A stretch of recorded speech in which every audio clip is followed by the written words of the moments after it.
પાછળ પાછળ ગાયોને ચરાવવા જાય. મેં પહેલા જ વાત કરી હતી ને કે આ ચાર લીલા એવી છે જે પ્રભુ નિત્ય કરે છે. કઈ કઈ ચાર લીલા? આ લીલા કોઈ પણ ઋતુ હોય રોજ થાય છે. કઈ ચાર લીલા? દાન લીલા, માન લીલા, રાસ લીલા અને ગૌચારણ લીલા. આ પ્રભુની નિત્ય લીલા છે અને આ પ્રભુ નિત્ય કરે છે.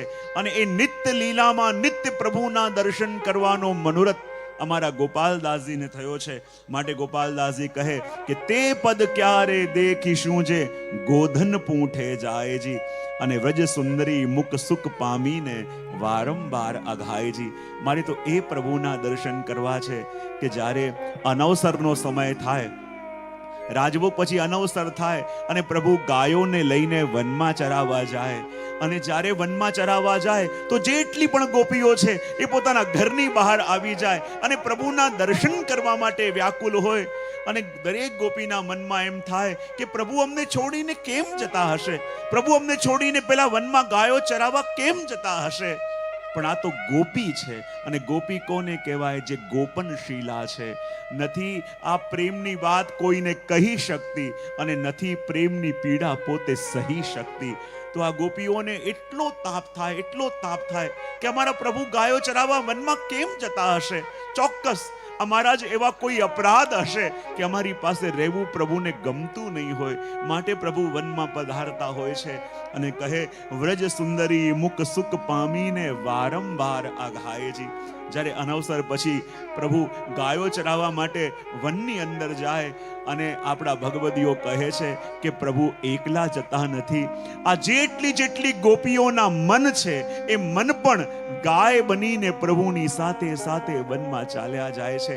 અને હવે જ્યારે ગોપીઓ અહીંયા ઘરમાં રહી છે તો એની અવસ્થા કેવી છે? એમની દશા કેવી છે?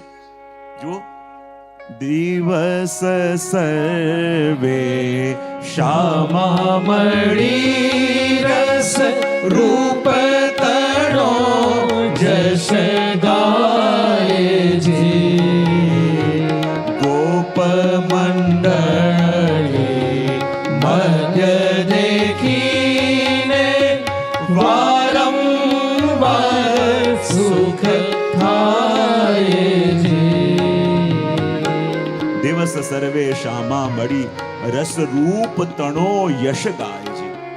અને જો જ્યારે ગોપ મંડળીને લઈને પ્રભુ ગાયો ચરાવવા માટે વનમાં જતા હોય અને આ જે આખું છઠ્ઠું આખ્યાન છે ને એ કઈ લીલાનું છે? અનવસર લીલાથી લઈ શયન સુધીની લીલાનું, સંધ્યા શયન સુધીની લીલાનું. અને જો આખી લીલાનું વર્ણન કેવી રીતે કરે છે કે જ્યારે ભગવાન ગાયો ચરાવવા માટે વનમાં જાય છે અને બધી ગોપીઓ પોતાના હૃદયને એવી રીતે આશ્વાસન આપે છે કે પ્રભુ પાછા પધારશે, પ્રભુ પાછા પધારશે. ક્યાંક એમનું મન કહે આપણા અપરાધો તો એવા કઠોર છે, ક્યાંક પ્રભુ નહીં પધારે તો, ક્યાંક આપણે એકલા રહી ગયા તો. અને જ્યાં પ્રભુ વનમાં પધારે અને ગોપીઓને એટલો તાપ થાય, એટલો તાપ થાય, વિચાર કરે કે એકલા પ્રભુના વિયોગમાં આમને આમ રહીશું તો નથી કોઈને કહી શકાતું હૃદયની પીડા, નથી સહી શકાતું, તો કરીએ શું? અને ત્યાં જ ગોપીઓ નક્કી કરે છે કે જે દશા પ્રભુના વિયોગમાં અમારી થઈ રહી છે એ જ દશા પ્રભુના વિયોગમાં બીજી ગોપીઓની પણ છે. તો એકલા તડપતા રહીએ, એકલા પ્રભુ માટે આંસુ સારતા રહીએ, એના કરતા બીજી ગોપીઓ સાથે મળીને પ્રભુના લીલાની ચર્ચા કરીએ તો કેવું સારું. પહેલા કોઈ એક જ દુખી હોય તો એનો દુઃખ એને બહુ અસહ્ય લાગતું હોય, પણ આપણને આપણા જેવા બીજા 5-6 દુખી મળી જાય તો દુઃખ હળવું થાય કે ન થાય? હા કે ના તો પાડો? પહેલા આપણે એકલા દુખી હોઈએ તો આપણને લાગે આ બધું મારા માથે જ કેમ પડે છે, પણ જ્યારે આપણને આપણા જેવા બીજા 2-4 દુખી મળી જાય તો દુઃખ હળવું થાય. શેના માટે? કે આપણે એકલા નથી, બીજા પણ છે. તો અહીંયા ગોપીઓ કહે કે એકલા તડપતા રહીશું, એકલા પ્રભુનું આંસુ સારતા રહીશું તો આ દુઃખ સહન કરવું બહુ અઘરું લાગશે. પણ જેવી અવસ્થા પ્રભુના વિયોગમાં અમારી છે એવી જ અવસ્થા આ બીજી ગોપીઓની પણ છે. તેવું કરીએ એકલા એકલા રડીએ એને કરતાં બધી ગોપીઓ ભેગી મળી અને પ્રભુની લીલાનું ચિંતન કરીએ તો આ પ્રભુના વિયોગનો જે કપરો કાળ છે એ નીકળી જશે. અને એમ વિચાર કરી બધી ગોપીઓ એક સાથ એક જગ્યાએ મળે. દિવસ સર્વે શામા મળી રસ રૂપ તણો યશ ગાયજી. અને બધી ગોપીઓ કોઈ એક સખીના ઘરમાં મળે અને અલગ અલગ ઋતુમાં અલગ અલગ મહિનામાં પ્રભુની કરેલી લીલાઓનું ચિંતન કરે છે. આ જુઓ, દરેક ગોપીઓના પ્રિયતમ એક છે. આ દરેક ગોપી પ્રભુને સ્નેહ કરે છે, પણ જ્યારે અલગ અલગ ગોપીઓ પોતાના પ્રભુ માટેના ભાવોનું વર્ણન કરે છે તો કોઈ ગોપીને ઈર્ષા થતી નથી. જ્યારે એક ગોપી પોતાની ઉપર થયેલી પ્રભુની કૃપાનું વર્ણન કરે ત્યારે બીજી ગોપી વિચાર કરે, જો મારા પ્રભુ કેટલા કૃપાળુ છે, જ્યારે આની ઉપર કૃપા કરી તો મારી ઉપર પણ પ્રભુ કૃપા જરૂર કરશે. અહીંયા એક એક ગોપી પોતાના ભાવોને વ્યક્ત કરે તો કોઈ ગોપી ઈર્ષા કરતી નથી. પ્રભુની કૃપાનું ચિંતન કરીને એમનો ભાવ ઓર દ્રઢ બને છે કે મારા પ્રભુ કેટલા કૃપાળુ છે, મારા પ્રભુ કેવા કેવા જીવોની ઉપર કૃપા કરે છે. એ ભાવ એમનો દ્રઢ થાય છે. બધી ગોપીઓ એક સાથે મળી છે. બે ઘડી તો વિચાર કરે છે કે બોલવું શું, કારણ કે બોલવા જાય ને આંખોમાંથી અશ્રુ આવે, બોલવા જાય હૃદય ભરાઈ આવે. પણ ગોપીઓ કહે, હવે પ્રભુએ જે અહીંથી પધારીને પીડા આપી એનું ચિંતન નથી કરવું, પ્રભુએ જે જે સુખ આપ્યું છે એનું ચિંતન કરવું છે. ગોપી કે તને કોઈ અનુભવ છે? ગોપી કે હા, મને અનુભવ છે. બોલે શું? કે એકવાર જ્યારે ગોકુલની ગળીમાંથી હું આવતી હતી અને રસ્તામાં મને પ્રભુ મળ્યા. અને જ્યારે પ્રભુ મળ્યા અને હું એમની સાથે વાતો કરવામાં વળગી ગઈ અને ત્યાં સામેથી એવા વ્યક્તિ આવ્યા જે મને પણ જાણતા હતા અને પ્રભુને પણ જાણતા હતા. તો પ્રભુએ શું કર્યું? ઊંધા થઈને મારી સામે ઊભા થઈ ગયા અને એ ઘરના લોકો મને પણ જોઈ ગયા અને પ્રભુ ઊંધા થયા તો પ્રભુના દર્શને ગયા. આ બંને તરફથી મને નુકસાન થયું. બીજી ગોપી કે અરે જાણે છે મારા ઉપર પ્રભુએ કેવી કૃપા કરી. બોલે કેવી કૃપા કરી? જ્યારે હું મારા ઝરોખામાં બેઠી હતી અને ચિંતન કરતી હતી કે મને પ્રભુના દર્શન ક્યારે થાય, પ્રભુ ક્યારે દર્શન આપશો, પ્રભુ આપણી ઝાંકી ક્યારે થશે, અને એ જ વખતે મારા ઘરની સામે જે ઝરોખો છે એમાં મારા પ્રભુ પધાર્યા. અને હું એવી હરખાઈ ગઈ, મારા પ્રભુ દર્શન આપવા માટે પધાર્યા, મારા પ્રભુ પધાર્યા. પણ ત્યાં જ મેં જોયું અને ચોંકી ગઈ કે પ્રભુ મારી તરફ પીઠ કરીને વિરાજમાન થયા. અને પીઠ કરીને વિરાજમાન થવું એટલે નારાજ થયું કહેવાય. મને આશ્ચર્ય થયું કે એવો કયો અપરાધ થયો કે પ્રભુ મારી તરફ પીઠ કરીને બેસી રહ્યા છે. અને ત્યાં જ મારી દ્રષ્ટિ પડી પ્રભુના હસ્તમાં અને શું જોયું? પ્રભુ મારી તરફ પીઠ કરીને બેઠા. અને જુઓ, નીચે ઘણા બધા લોકો અમારા ગામના હતા જે જાણતા હતા કે મારો પ્રેમ પ્રભુમાં છે. પણ પ્રભુ જ્યારે પીઠ કરીને બેઠા, મને ખોટું લાગ્યું કે પ્રભુએ મારી તરફ પીઠ કેમ કરી. ત્યાં જ મારી દ્રષ્ટિ પડી પ્રભુના હાથમાં અને શું જોયું? પ્રભુ મારી તરફ પીઠ કરીને બેઠા છે પણ પ્રભુના હાથમાં જે દર્પણ છે એ દર્પણમાં પ્રભુ મને જોઈ રહ્યા છે. અને મને એવો આનંદ થયો કે હું પણ પ્રભુ તરફ પીઠ કરીને બેસી ગઈ અને હાથમાં દર્પણ લીધું તો મારા દર્પણમાં પ્રભુના દર્શન થાય, પ્રભુના દર્પણમાં મારા દર્શન થાય. અમે બંને એકબીજાને જોઈએ અને ગામના લોકોને લાગ્યું, જુઓ તો ખરા બંનેમાં કેટલો મોટો વાંધો પડ્યો છે, એકબીજાનો ચહેરો જોવા તૈયાર નથી. અને મારો મનોરથ પૂરો થયો અને પ્રભુનો મનોરથ પૂરો થયો. અને એક એક ગોપી જ્યાં પોતાના આ લીલાઓનો અનુભવ કરે છે અને એકબીજાના ભાવોનું આદાન પ્રદાન કરીને સુખ મેળવે છે. અને કહે ને કે ગોપીઓનો આખા દિવસનો નિર્વાહ, કારણ કે એક એક પલ, ક્યારે સંધ્યા પડે અને પ્રભુ પધારે, ક્યારે સાંજ પડે પ્રભુ પધારે. એટલે ગોપી ગીતમાં તો કહે છે ને કે દિન પરિક્ષય, દિવસ આત્મે એમ ન કહ્યું, ક્યારે દિવસનો ક્ષય થાય, ક્યારે દિવસનો નાશ થાય અને અમારા પ્રભુ પાછા પધારે. અને કહેવાય કે ગોપીઓ પોતાનો દિવસ વ્યતીત કેવી રીતે કરે? વાસર નિર્વાહ એમ કરે સખી સાયં કાલે પેખેજી અલક મુખ ઘોર રજ લાગી તે કમલ ભ્રમર વિશેખેજી કમલ ભ્રમર વિશે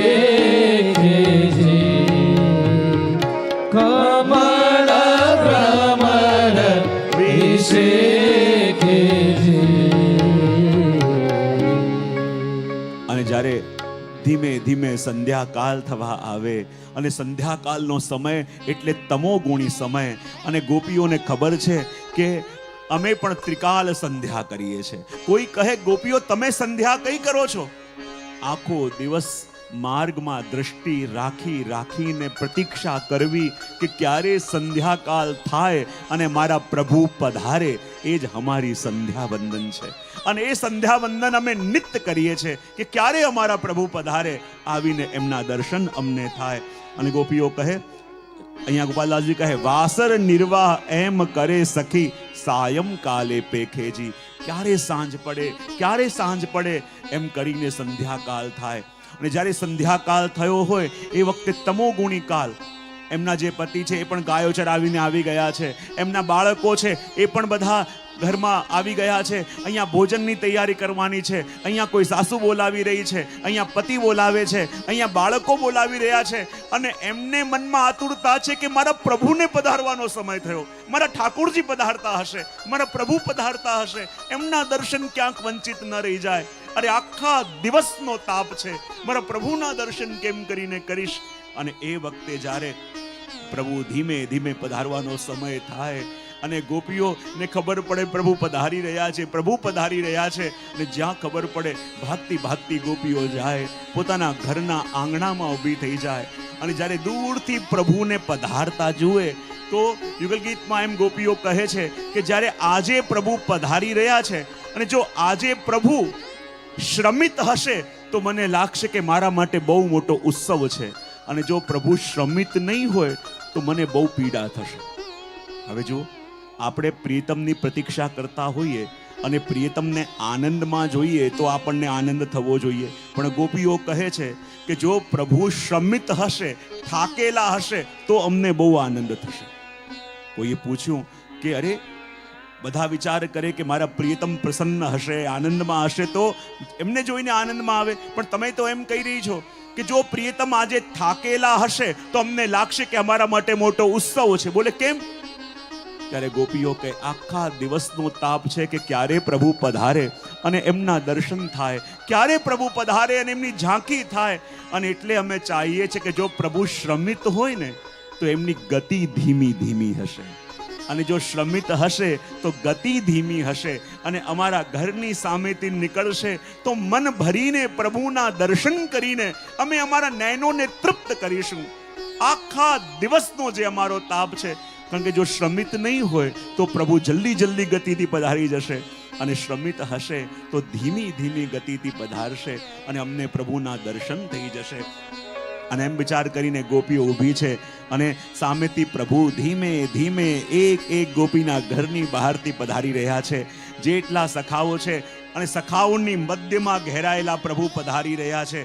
અને જ્યારે પ્રભુ સામેથી પધારે છે તો અમારા પ્રભુ કેવા છે, એમની જે કુંતલ છે ને, જે ઘુંઘરાલી લટ, એને પણ કુટિલ કુંતલ, એ પણ જો કપટી છે. બોલે કપટી કેમ છે? કે જ્યારે ગોપીઓને લાગે કે જુઓ તો ખરા આજે પ્રભુના નેત્રોના દર્શન કરીએ, મન ભરીને નયનોના દર્શન કરીએ તો પ્રભુની જે લાંબા કેશ છે ઘુંઘરાલા, એ ઉડીને નેત્રો ઉપર આવી જાય. જ્યારે ગોપીઓને એમ લાગે કે પ્રભુના નાસિકાના દર્શન કરીએ તો એ કુંતલ ઉડીને પ્રભુના નાસિકા ઉપર આવી જાય અને ગોપીઓને દર્શન ન થાય. અને ગોપીઓ તાપ કરી રહી છે. અલક મુખ ખુર રજ લગીતે કમલ ભ્રમર વિશેખેજી. અને ગોપીઓ કહે છે કે જ્યારે પ્રભુ ધીમે ચાલીને આવી રહ્યા છે તો ગાયોના ચાલવાને કારણે જે રજ ઉડી છે અને પીળા રંગની વજની રજ ઉડી પ્રભુના મુખ ઉપર લાગી ગઈ છે.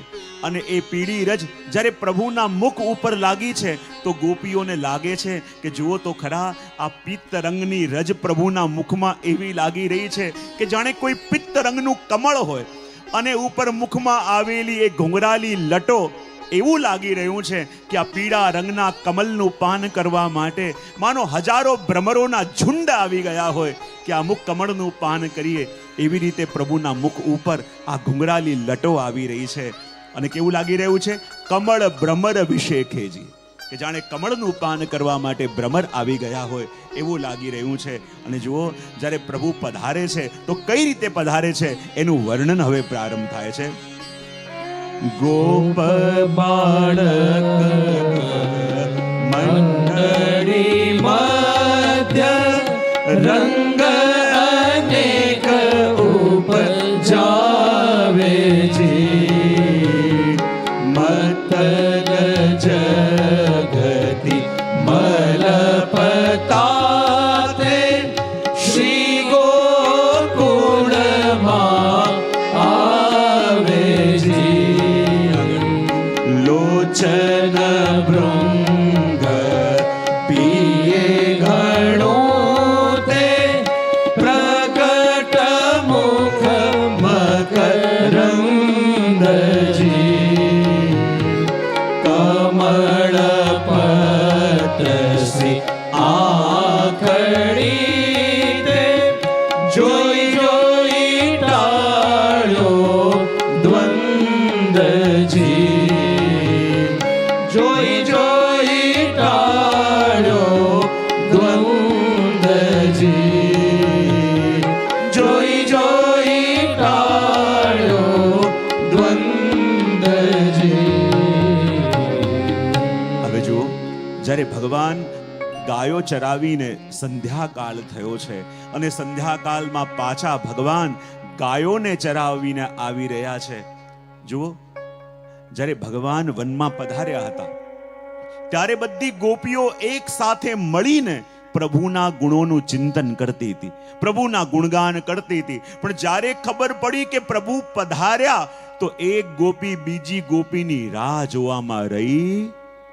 જ્યાં ખબર પડી પ્રભુ પધાર્યા અને જે અવસ્થામાં હતી એ ગોપીઓ પોતપોતાના ઘર તરફ ભાગી. આપણને લાગે સત્સંગ ભેગા મળીને કરે, ગુણગાન ભેગા મળીને કરે, પણ જ્યારે બ્રહ્મ પ્રાપ્તિ થવાની છે ત્યારે એકલા કેમ ભાગે?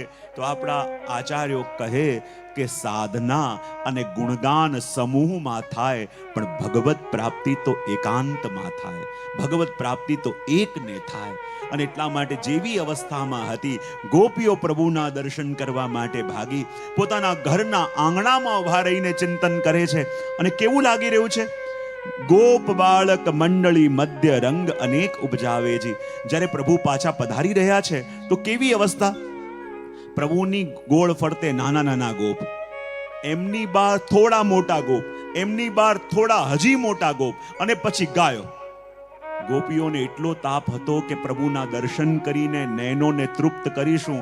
આ તો એવો નજારો હતો જાણે કોઈ પેલી બેંકની ગાડી જતી હોય ખજાનો લઈને, અને જેવી રીતે આસપાસ સિક્યોરિટી હોય બરાબર પ્રભુ એવી રીતે જતા હતા કે જાણે કોઈ અમારા ખજાનાને લૂંટી ન લે એટલા માટે સખાઓએ પ્રભુને ઘેરેલા, એની બહાર પણ બીજા સખાઓ, એની બહાર ગાયો, અને એવી રીતે પ્રભુ જઈ રહ્યા છે. અને જ્યારે ગોપીઓ વિચાર કરે છે આખા દિવસનો તાપ હતો, અરે એકવાર તો પ્રભુ અમારા ઉપર દ્રષ્ટિ કરે, એકવાર તો પ્રભુ અમારી તરફ જોઈને મંદ સ્મિત કરે, અરે એકવાર તો અમારી ઉપર દ્રષ્ટિ કરે તો આખા દિવસનો તાપ અમારો દૂર થઈ જાય.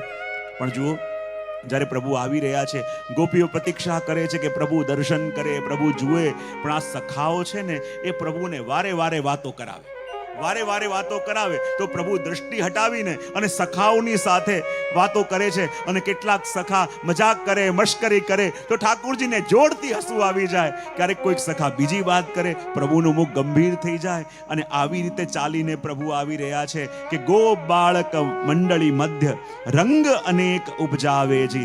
અને જે ગોપ બાળકનું ઘર આવે પ્રભુ એને હૃદયથી લગાવીને અને એને વિદાય આપે છે. અને ધીમે ધીમે ચાલતા ચાલતા આવે અને સૂરજ આથમવાનો છે, અને સૂરજ આથમવાનો છે, અને જે સૂર્ય પ્રકાશ પ્રભુના કર્ણમાં પડે છે, અને પ્રભુના કર્ણમાં સોનાના કુંડળ, અને એનો પ્રકાશ પ્રભુના કપોલ ઉપર પડે છે, અને શ્યામ પ્રભુ રજ લાગેલી છે અને એના ઉપર સોનેરી પ્રકાશ પડે તો ગોપીઓ કહે છે કે પ્રભુનું મુખ કેવું લાગી રહ્યું છે?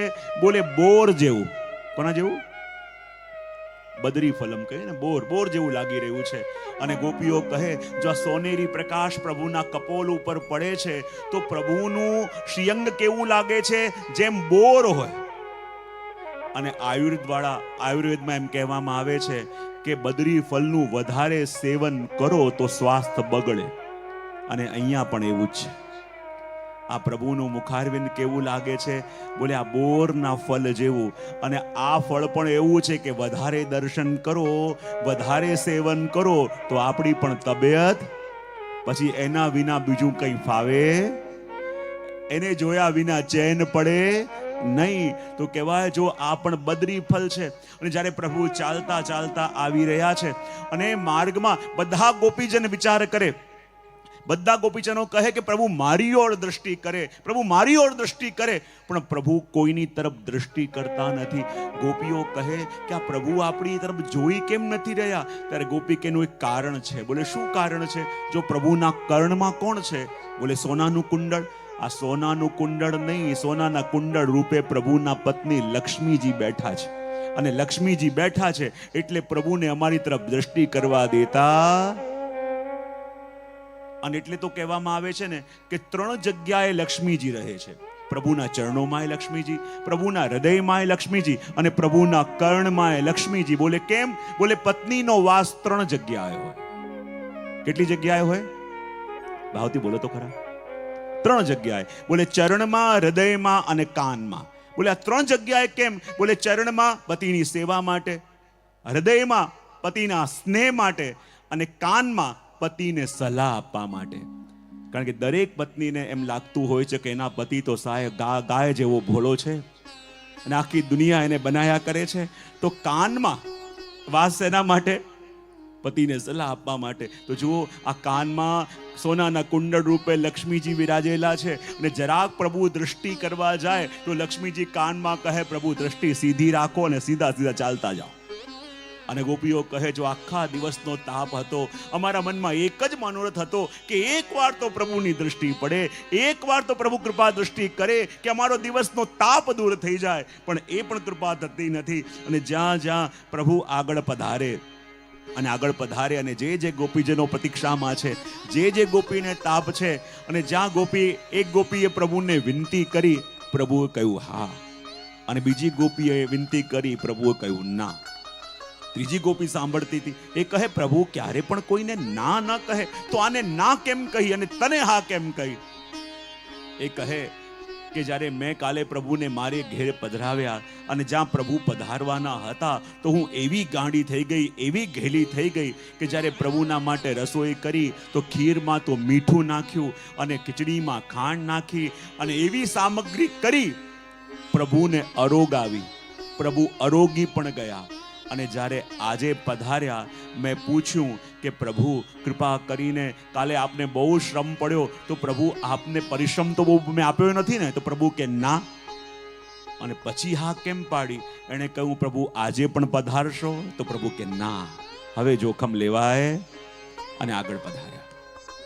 અને જ્યાં એવી રીતે પ્રભુ ધીમે ધીમે આગળ પધારી રહ્યા છે અને ગોપ મધ્ય મંડળી મધ્ય રંગ અનેક ઉપજાવેજી, ગજ મત ગજ ગતિ મલપતા તે શ્રી ગોકુળમાં આવેજી. અને જેવી રીતે એક મદમત્ત ગજરાજ આવતો હોય એવી રીતે પ્રભુ પધારી રહ્યા છે. અને જ્યારે જ્યારે ગોપીઓ પ્રભુના દર્શન કરે છે તો એને શું અનુભવ થાય છે? અને વર્ણન કરતા કહે જોતા તૃપ્તિના ઉપજે પ્રભુ અધર સુધારસ પાયજી, ભૂજલતા વેણી ભામિની દિવસ તાપ બુઝાયેજી, પૂરણ સુખ દઈ ગોષ્ઠમાં પ્રભુ આગેરા પાઉં ધારેજી, યશોમતી લે ભામણા સુતને રાયલોડ ઉતારેજી, રાયલોડ ઉતારેજી, રાયલોડ ઉતારેજી. જોતા તૃપ્તિ ન ઉપજે પ્રભુ અધર સુધારસ પાયેજી, ભુજ લતા ભીંડી ભામીની ના દિવસના તાપ બુઝાયજી. ને જ્યારે ચાલતા ચાલતા પ્રભુ પધારી રહ્યા છે અને જે ગોપીજનો પૂરા દિવસનો એવો તાપ કે એટલો અસહ્ય તાપ છે કે લાગ્યું કે હવે પ્રાણ રહેશે નહીં અને મૂર્છિત થઈને ઢળી પડે છે, તો પ્રભુ પોતાનો અધરામૃતનું દાન કરી એમના હૃદયથી લગાવીને એમના તાપને શાંત કરીને પ્રભુ આગળ પધારે છે અને કહે એ જીવોના મનોરથ પૂરા કરી આઘેરા પાઉં ધારેજી. અને જેમાં નંદાલયમાં પ્રભુ પ્રવેશ કરે, યશોદા મૈયાજીને પણ તાપ હતો કે મારા લાલો ક્યારના ગયા છે, હજી સુધી કેમ નથી આવ્યા. અને આ થાળીની આરતી લઈને પ્રભુની પ્રતીક્ષા કરી રહ્યા છે મૈયા. અને જ્યારે પ્રભુ પધારે છે તો મૈયા થાળીની આરતી ઉતારે છે અને રાઈનોન પ્રભુને કરે છે. જો આપણે ત્યાં એટલા માટે પુષ્ટિ માર્ગમાં જ્યારે ઠાકુરજીને આરતી ઉતારવામાં આવે હવેલીઓમાં, તો આરતી લેવાતી કેમ નથી? અન્ય દેવોની આરતી જ્યારે ઉતારવામાં આવે તો એ દેવ અર્ચનાના રૂપમાં હોય છે, પણ આપણે ત્યાં હવેલીઓમાં જ્યારે આરતી ઉતારવામાં આવે તો એ દ્રષ્ટિ દોષ નિવારણ માટે ઉતારવામાં આવે છે. જ્યારે મંગળા આરતી થાય છે તો કહેવાય ને, ઠાકોરજી ગત રાત્રિએ જ્યાં જ્યાં નિકુંજ લીલામાં પધાર્યા હતા તો ત્યાં કોઈની પણ મીઠી દૃષ્ટિ પડી ગઈ હોય, એ મીઠી દૃષ્ટિના દોષના નિવારણ માટે મંગળા આરતી. પછી કહેવાય છે કે જ્યારે શૃંગાર પછી ઠાકોરજી ખેલવા માટે પધાર્યા અને આવા સુંદર શૃંગાર કર્યા હતા તો કેટલાની મીઠી દૃષ્ટિ લાગી હોય, એ ઉતારવા માટે રાજભોગ આરતી. અને જ્યારે પ્રભુ ગૌચારણ કરવા માટે પધારે અને ગૌચારણ કરીને પાછા પધારે તો એ વખતે માર્ગમાં જેની પણ મીઠી દૃષ્ટિ પડી હતી એના નિવારણ માટે સંધ્યા આરતી.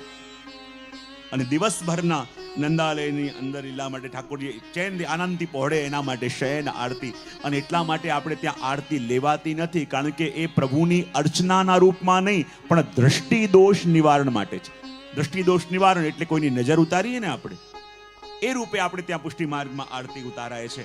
અને એટલા માટે કહેવામાં આવ્યું કે જ્યારે યશોદા મૈયા દ્વાર ઉપર છે અને યશોદા મૈયાએ ઠાકોરજીને આરતી ઉતારી, રાયનોન કર્યા અને નાયનોન કરી ઓરણા લઈને પ્રભુને અંદર પધરાવ્યા. અને જ્યાં પ્રભુને અંદર પધરાવ્યા પછી શું જોયું મૈયાએ કે પ્રભુના શ્રીઅંગમાં આ એટલી બધી રજ લાગેલી છે, કારણ કે ગાય ચરાઈને આવ્યા અને ગાયોના ચાલવાને કારણે જે રજ ઉડી, એ રજ ઉડીને પ્રભુના આખા શ્રીઅંગમાં લાગી ગઈ છે. તો મૈયાએ શું કર્યું? વસ્ત્રાંચલ મુખ રજ પોછીને રૂપ સકલ નિહાળે જી. ઊભી થાય રોમાવલી કર કોમળ અંગ સંભાળે જી.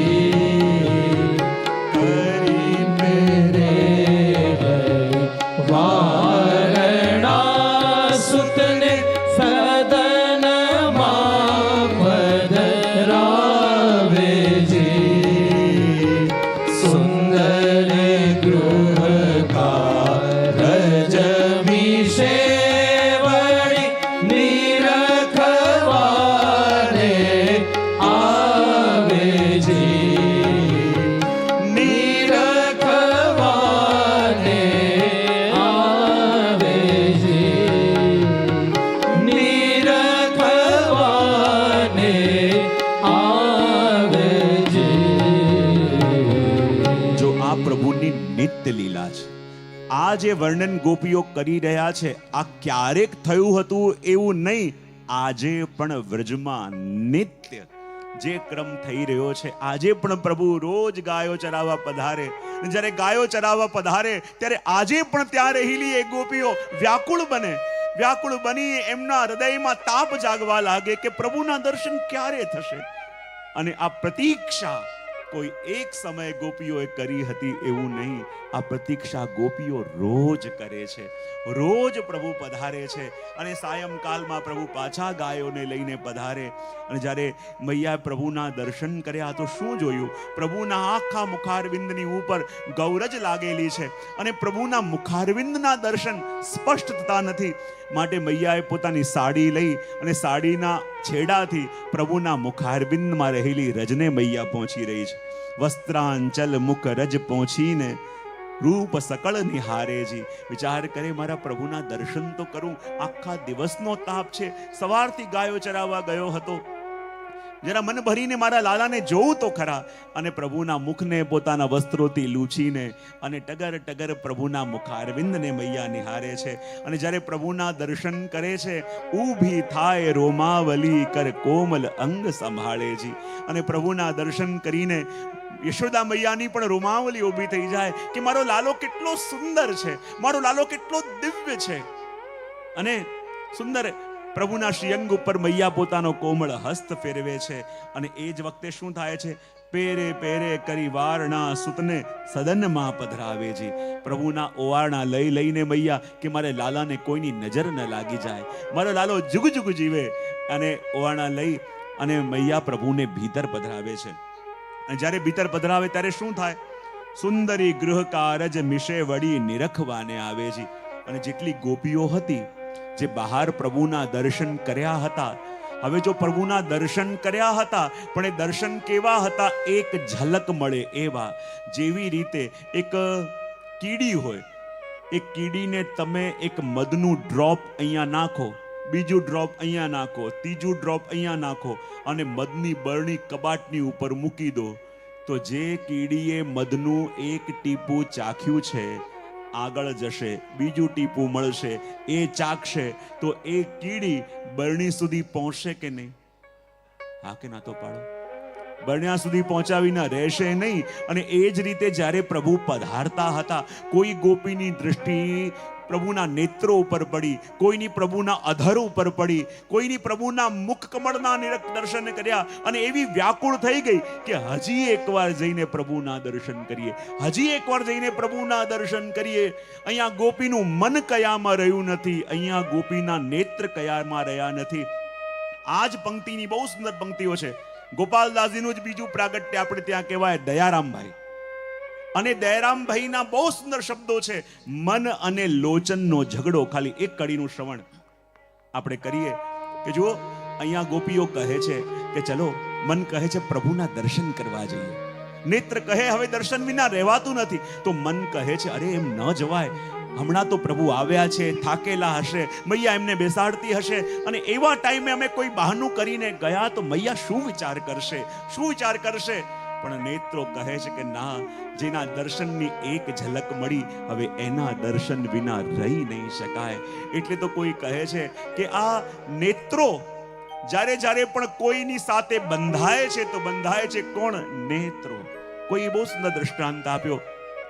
સામે એક આંબાનું ઝાડ હતું અને વ્યક્તિએ જ્યારે એ આંબાને જોયો તો કોઈ કહે છે કે જ્યારે જ્યારે પણ આપણને પીડા થાય છે, પ્રેમમાં પીડા થાય, તો આ નેત્રોમાંથી આંસુ કેમ આવે? એણે કહ્યું કે સામે એક આંબાનું ઝાડ હતું અને કહેવાય જ્યારે એની દ્રષ્ટિ પડી તો એ આંબાને જોયો કોણે? બોલે નેત્રોએ. કોણે જોયો? નેત્રોએ જોયો, પણ નેત્ર જઈ શકતા નથી. તો કહેવાય આંબાને જોયો નેત્રોએ, પણ ગયા ચરણ. ચરણ ગયા તો ખરા, પણ ચરણ આંબાને પકડી શકતા નથી, તો પકડ્યા હાથે. વિચાર કરો, જેણે જોયો એ જઈ ન શક્યો, જે ગયો એ આંબાને પકડી ન શક્યો. અને જ્યારે આંબાએ પકડીને તોડ્યો, પણ હાથે તોડ્યો તો ખરા, પણ એ ખાઈ ન શક્યો. ખાયું કોણે?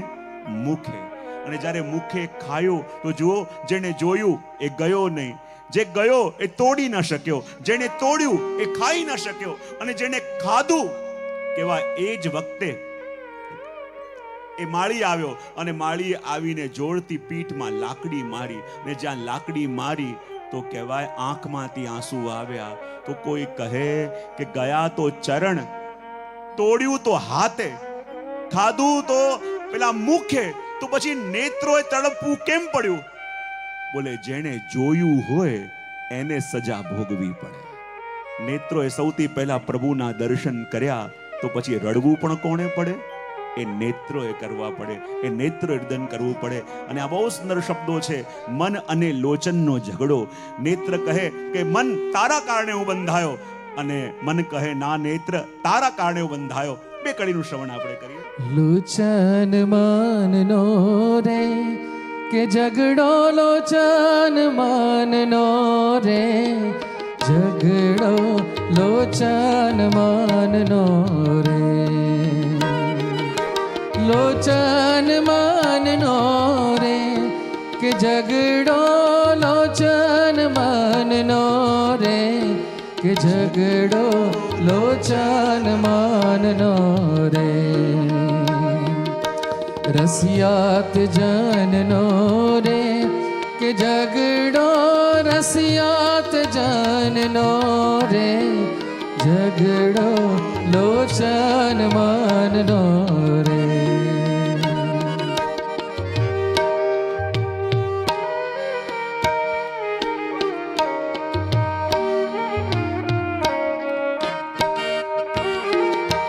પ્રીત પ્રથમ કોણે કરીએ નંદ કુંવરની સાથ જો.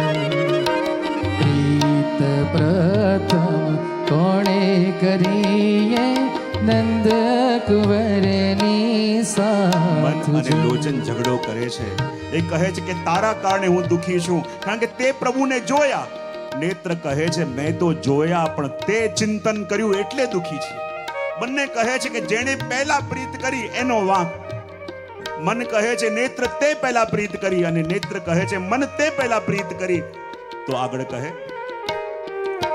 મન કહે લોચન તે કરી, લોચન કહે તારે હાથ જો. પ્રીત પ્રથમ કોણે કરીએ નંદ કુંવરની સાથ જો. મન કહે લોચન તે કરી, મન કહે લોચન તે કરી, અને લોચન કરે તારે હાથ. ઝઘડો લોચન માનનો રે, લોચન માનનો રે, કે ઝઘડો લોચન માનનો રે, કે ઝઘડો લોચન માનનો રે. નટવર નિરખ્યા નૈન તે, સુખ આવ્યું તુજે ભાગ જો. નટવર નિરખ્યા નૈન તે, શબ્દો સુખ સાંભળજો. આવ્યું. મન કહે છે કે તારો હાથ, તારા કારણે આપણે ફસાયા. પ્રભુને ન જોયા હતા. બધા કહે છે કે પ્રભુને પ્રેમ કરો એવો આનંદ થઈ જશે. બધા કે પ્રભુને પ્રેમ કરો એવું સુખ થઈ જશે. જે દિવસે પ્રભુને પ્રેમ કર્યા રાતની નિંદર ગઈ, દિવસનો ચેન ગયો. આ નૈનોને માનો જાગતા રહેવાની ટેવ પડી ગઈ છે. અને મન કહે છે આ નૈન તે પ્રભુને પહેલા જોયા, અને જો તે પ્રભુને જોયા, સુખ તો તને મળ્યું અને બંધાયો હું. હવે નૈનોને એવી ટેવ પડી ગઈ, અને જ્યાં જ્યાં નૈન જાય ઘસરાતા ઘસરાતા મને જવું પડે. અને માટે કહે નટવર નિરખ્યા નૈન તે, સુખ આવ્યું તુજ ભાગ. અને આગળ કહે પછી બંધાવ્યું મુજને, પછી બંધાવ્યું મુજને, લાંછન લગાડી આગ. ઝઘડો લોચન માનનો રે, લોચન માનનો રે, કે ઝઘડો રસિયાત જનનો રે, ઝઘડો લોચન માનનો રે. મન અને નેત્રો વચ્ચે સતત ચર્ચા ચાલે છે કે પ્રભુને પ્રેમ કરવામાં પહેલ કોણે કરી. કારણ કે પહેલ એકે કરી તો બીજાને કારણ વિના દુખી થવું પડ્યું. નેત્ર કહે મન તે પહેલ કરી, અને મન કહે નેત્રને કે પહેલ તે કરી. કોઈ સ્વીકારવા તૈયાર નથી. અને કહે જો મન તું તો મારું વાહન છે, અને તું જ્યાં જ્યાં લઈ જાય ત્યાં મારે જવું પડે. માટે આ બંધાયા બંનેનો અદ્ભુત શબ્દો છે આ દયારામ ભાઈના. પણ કહેવાનું તાત્પર્ય કે જ્યારે ગોપીઓ ઘરમાં છે અને મન વ્યાકુલ થયું છે, નેત્ર વ્યાકુલ થયા છે કે જઈને પ્રભુના દર્શન કરીએ. અને સુંદરી ગૃહ કારજ મિશે વળી નિરખવાને આવે રે. અને કોઈને કોઈ બહાનું કરી કારણ કે પ્રભુના દર્શન વિના હવે ચેન નથી. અને પ્રભુને નિરખવા માટે કોઈને કોઈ બહાનું કરીને ગોપીઓ ઘરમાં આવે છે અને અહીંયા મૈયાને લાગે જો મારા પ્રભુ ગયાચરીના આવ્યા છે તો આખા શ્રીઅંગમાં રજ લાગી ગઈ છે, તો હું પ્રભુને સુંદર સ્નાન કરાવીને પ્રભુને સુંદર તૈયાર કરી દઉં. અને મૈયા શું કરે, સુંદર નવશેકું જલ લઈને પધાર્યા, પ્રભુના વસ્ત્ર વડા કરી અને પ્રભુને સુંદર ચોકી ઉપર પધરાવ્યા. અને મૈયા શું કરે છે, ઉષ્ણોદક સોંધો ભેડીને અંગ અંગોળ કરાવે જી, અંગ વસ્ત્ર કરી સ્વચ્છ વપોને પાછે તેલ લગાવે જી, વિવિધ બસન સુગંધ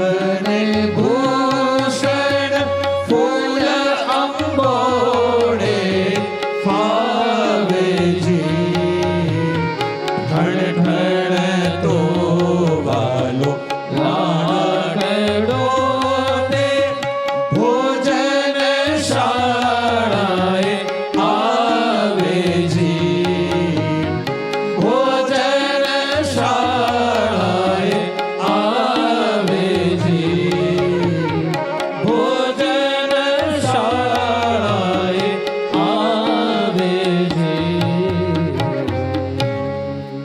હવે જુઓ પ્રભુના આખા શ્રીઅંગમાં રજ છે, તો મૈયા કે આવી રીતે પ્રભુને કેવી રીતે ભોજન કરાવું, તો જલ્દી જલ્દી પ્રભુને અંગ અંગોળ કરાવું છું. તો પ્રભુને શું કર્યા, સુંદર એક ચોકીમાં પધરાયા, વસ્ત્ર વડા કર્યા અને સુંદર ગરમ જલ લીધું અને અંગ અંગોળ કરાવે એટલે શું, અહીંયા સ્નાન કીધું છે કે અંગ અંગોળ કીધું છે, બોલો તો ખરા. ગુજરાતી ફાવે છે ને વાંચતા, આવે છે ને?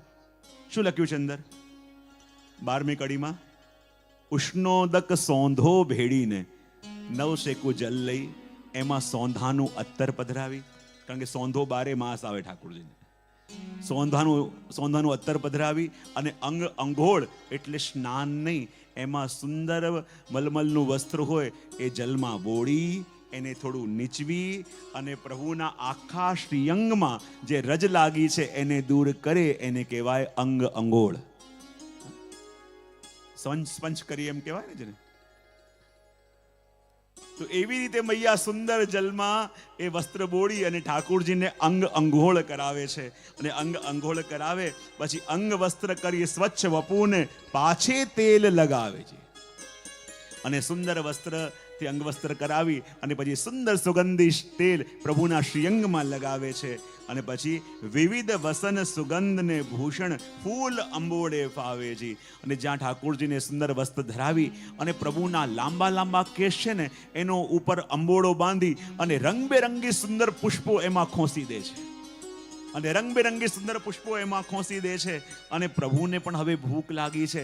સવારથી ગાયો ચરાવવા પધાર્યા હતા અને જ્યાં પ્રભુ તૈયાર થઈ ગયા અને કેવું લાગી રહ્યું છે, ઠણ ઠણ તો વાલો લાલકડો તે ભોજન શાળાએ આવે છે. અને એવા સુંદર તૈયાર થઈને પ્રભુ ઠુમક ઠુમક ચાલતા ચાલતા ઠુમક ઠુમક દોડતા દોડતા ભોજન શાળામાં પ્રભુ પધારે છે. અને જ્યાં પ્રભુ મૈયા સુંદર સુંદર રસોઈ બનાવી છે. અને જ્યારે પ્રભુ આરોગવા માટે પધાર્યા તો ગોપાલદાસજીને થોડું હસવું આવી ગયું. અને ગોપાલદાસજી કહે કે પ્રભુ, આપ મૈયાના હાથની રસોઈ આરોગવા પધારી તો રહ્યા છો, પણ આપને સૌથી વધારે શું ભાવે છે એ અમને ખબર છે. પ્રભુ, આપ કયા રસના ભોગતા છો એ અમને ખબર છે.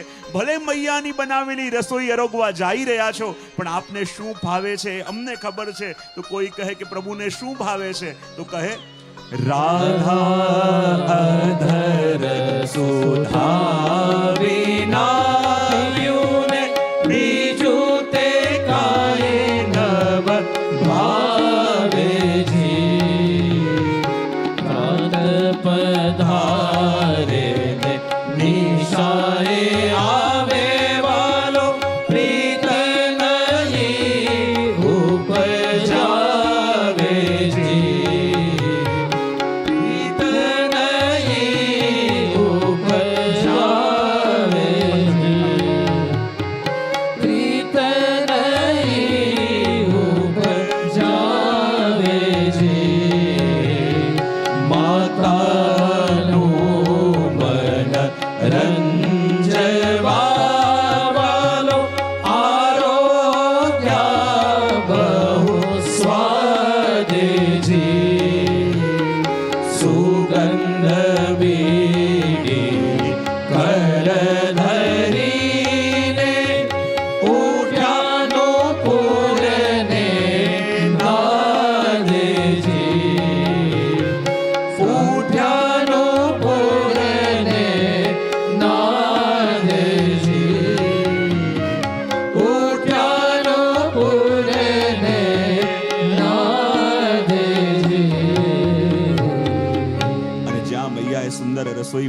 છે અને પ્રભુને ભૂખ લાગી હતી અને મૈયા કે જો લાલા તને જે જે ભાવે છે, મેં સુંદર રસોઈ બનાવી છે, જલ્દી જલ્દી ભોજન કરવા માટે આવો. અને જ્યાં પ્રભુ દોડતા દોડતા ભોજનશાળાએ ગયા, જોઈને ગોપાલદાસજીને હસવું આવી ગયું. પ્રભુ આપ કયા રસના ભોગતા છો? પ્રભુ અમે જાણીએ છીએ. બોલે શું? ભલે આપ માતાની રસોઈ આરોગવા માટે પધાર્યા છો, પણ અમે જાણીએ છીએ કે આપને શું ભાવે છે. બોલે શું? તો કહે રાધા અધર સુધા વિના પીયું ને બીજું તે કાંઈ નવ ભાવેજી. પ્રભુ આપ તો રાધા અધર સુધાના ભોગતા છો. અને એટલા માટે આપણે ત્યાં પણ જ્યારે રાજભોગ આવે ને ત્યારે શંખોદક થાય. શંખમાં જલ લઈ બધી સામગ્રી પર છિડકવામાં આવે. બોલે કેમ? કારણ કે આ શંખનો આકાર આ રાધાજીના અધર જેવો છે અને એમાં જલ ભરી જ્યારે સામગ્રીમાં છિડકવામાં આવે ત્યારે એ ભોગ રાધાજીના અધર સુધા રૂપ થઈ જાય છે અને રાધાજીનું અધરામૃત બને પછી ઠાકોરજી એને અરોગે છે. અને એટલે તો રાજભોગમાં જે તુલસી પત્ર પણ આપણે પધરાઈએ છીએ, શેના માટે? કારણ કે તુલસીજીની સુગંધ અને રાધાજીના દેહની સુગંધ એક બરાબર છે. માટે રાજભોગમાં જ તુલસી પત્ર ઠાકોરજીના સામગ્રીમાં આવે અને કહે કે આપ તો રાધાજીના અધર સુધાના ભોગતા છો. અને પ્રભુ પણ સુદામાને કહે છે ને કે રાધા મારા હૃદયનો આધાર છે, મારા જીવનનું પ્રાણ છે, મારા નયનનો શૃંગાર કોઈ હોય તો મારા શ્રી રાધાજી છે, મારા જન્મનો ફલ કોઈ હોય તો રાધાજી છે. જયદેવજી પણ કહે ને સ્મરણ ગલર ખંડનમ મમ શીર્ષી મંડનમ દેહી પદ પલ્લવમ ઉદાહરમ. ઠાકોરજી કહે કે ચાહે મને કોઈ ગમે તેટલા શૃંગાર કરી દે, પણ મારા શૃંગાર પૂરા ક્યારે થાય? બોલે ક્યારે પૂરા થાય? કે જ્યારે શ્રી રાધાજી એમના ચરણારવિંદમાં અડતો લગાવીને, મહાવર લગાવીને અને એ ચરણારવિંદ જ્યારે પ્રભુ કહે મારા મસ્તક ઉપર પધરાવે ને જ્યારે રાધાજીના ચરણોની છાપ, એ અડતાની છાપ મારા તિલકના રૂપે શ્રીઅંગમાં અંકિત થાય ત્યારે મારા શૃંગાર પૂરા થાય છે. કહેવાય ને પ્રભુ કહે છે કે એમને એમ તો હું કાગળ જેવો છું, પણ કાગળની ઉપર ગવર્મેન્ટની સ્ટેમ્પ વાગે ત્યારે કાગળ અનમોલ થઈ જાય. અને કહેવાય જ્યારે રાધાજીના ચરણ મારા મસ્તક ઉપર આવે ત્યારે માનવાનું આ ગવર્મેન્ટની સ્ટેમ્પ આવી ગઈ અને એ વસ્તુ પુષ્ટ થઈ ગઈ. અને એટલા માટે કહ્યું કે રાધા અધર સુધા વિના પીયું ને બીજું તે કાંઈ નવ ભાવેજી. પ્રાત પધારે ને નિશાય આવે વાલો, પ્રીત નહીં ઉપજાવેજી. પણ જ્યારે પ્રભુ અરોગી રહ્યા છે તો ગોપાલદાસજી પહેલા બોલ્યા કે પ્રભુને તો રાધા સુધા વિના કંઈ ભાવે જ નહીં અને કંઈ ભાવે જ નહીં, પણ અહીંયા તો પ્રભુ અરોગી રહ્યા છે તો એનું કારણ આપવું પડે. જ્યારે પહેલા કીધું છે કે રાધા અધર સુધા વિના પીવું ને કાંઈ નવ ભાવેજી, તો પછી અરોગે છે કેમ? તો પ્રભુ ગોપાલદાસજી કહે છે અરોગે છે એનું એક કારણ છે. બોલે શેના માટે? માતાનું મન રંજવાલો આરોગ્ય બહુ સ્વાદેજી, સુગંધ બીડી કર ધરીને ઉઠ્યાનો પૂરને નાદજી, ઉઠ્યાનો પૂરને નાદજી,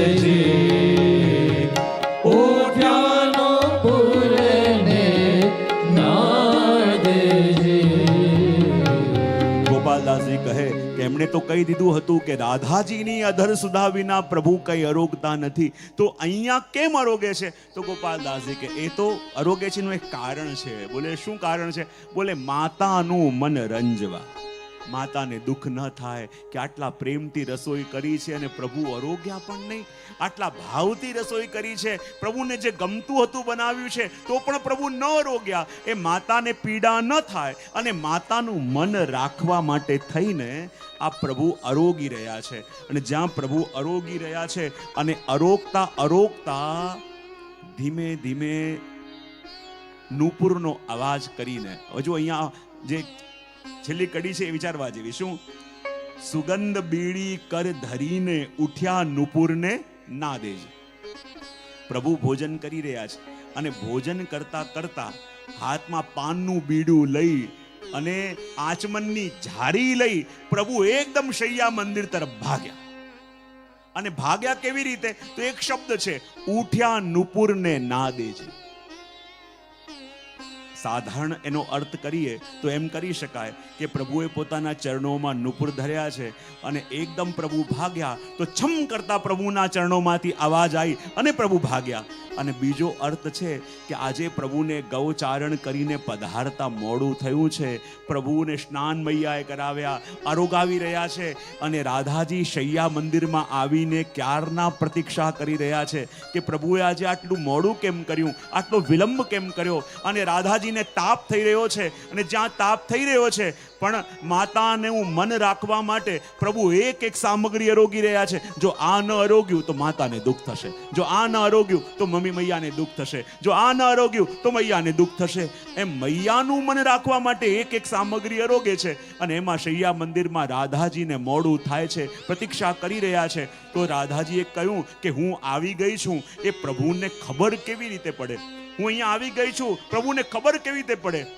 તો રાધાજીએ શું કર્યું? પોતાના ચરણોમાં ધારણ કરેલા ઘુંઘરૂ જે હતા, જે નેપુર હતા, પોતાના ચરણભૂમિમાં છમછમ છમછમ કર્યા અને જ્યાં છમછમ છમછમ કર્યા અને પ્રભુને ખબર પડી ગઈ કે રાધાજી રાહ જોઈ રહ્યા છે. તો હવે હાથ ધોવાનો પણ સમય ન રહ્યો. એક હાથમાં સુગંધી પાનનું બીડું અને એક હાથમાં આચમનની ઝારી લઈને પ્રભુ સીધા ભાગ્યા.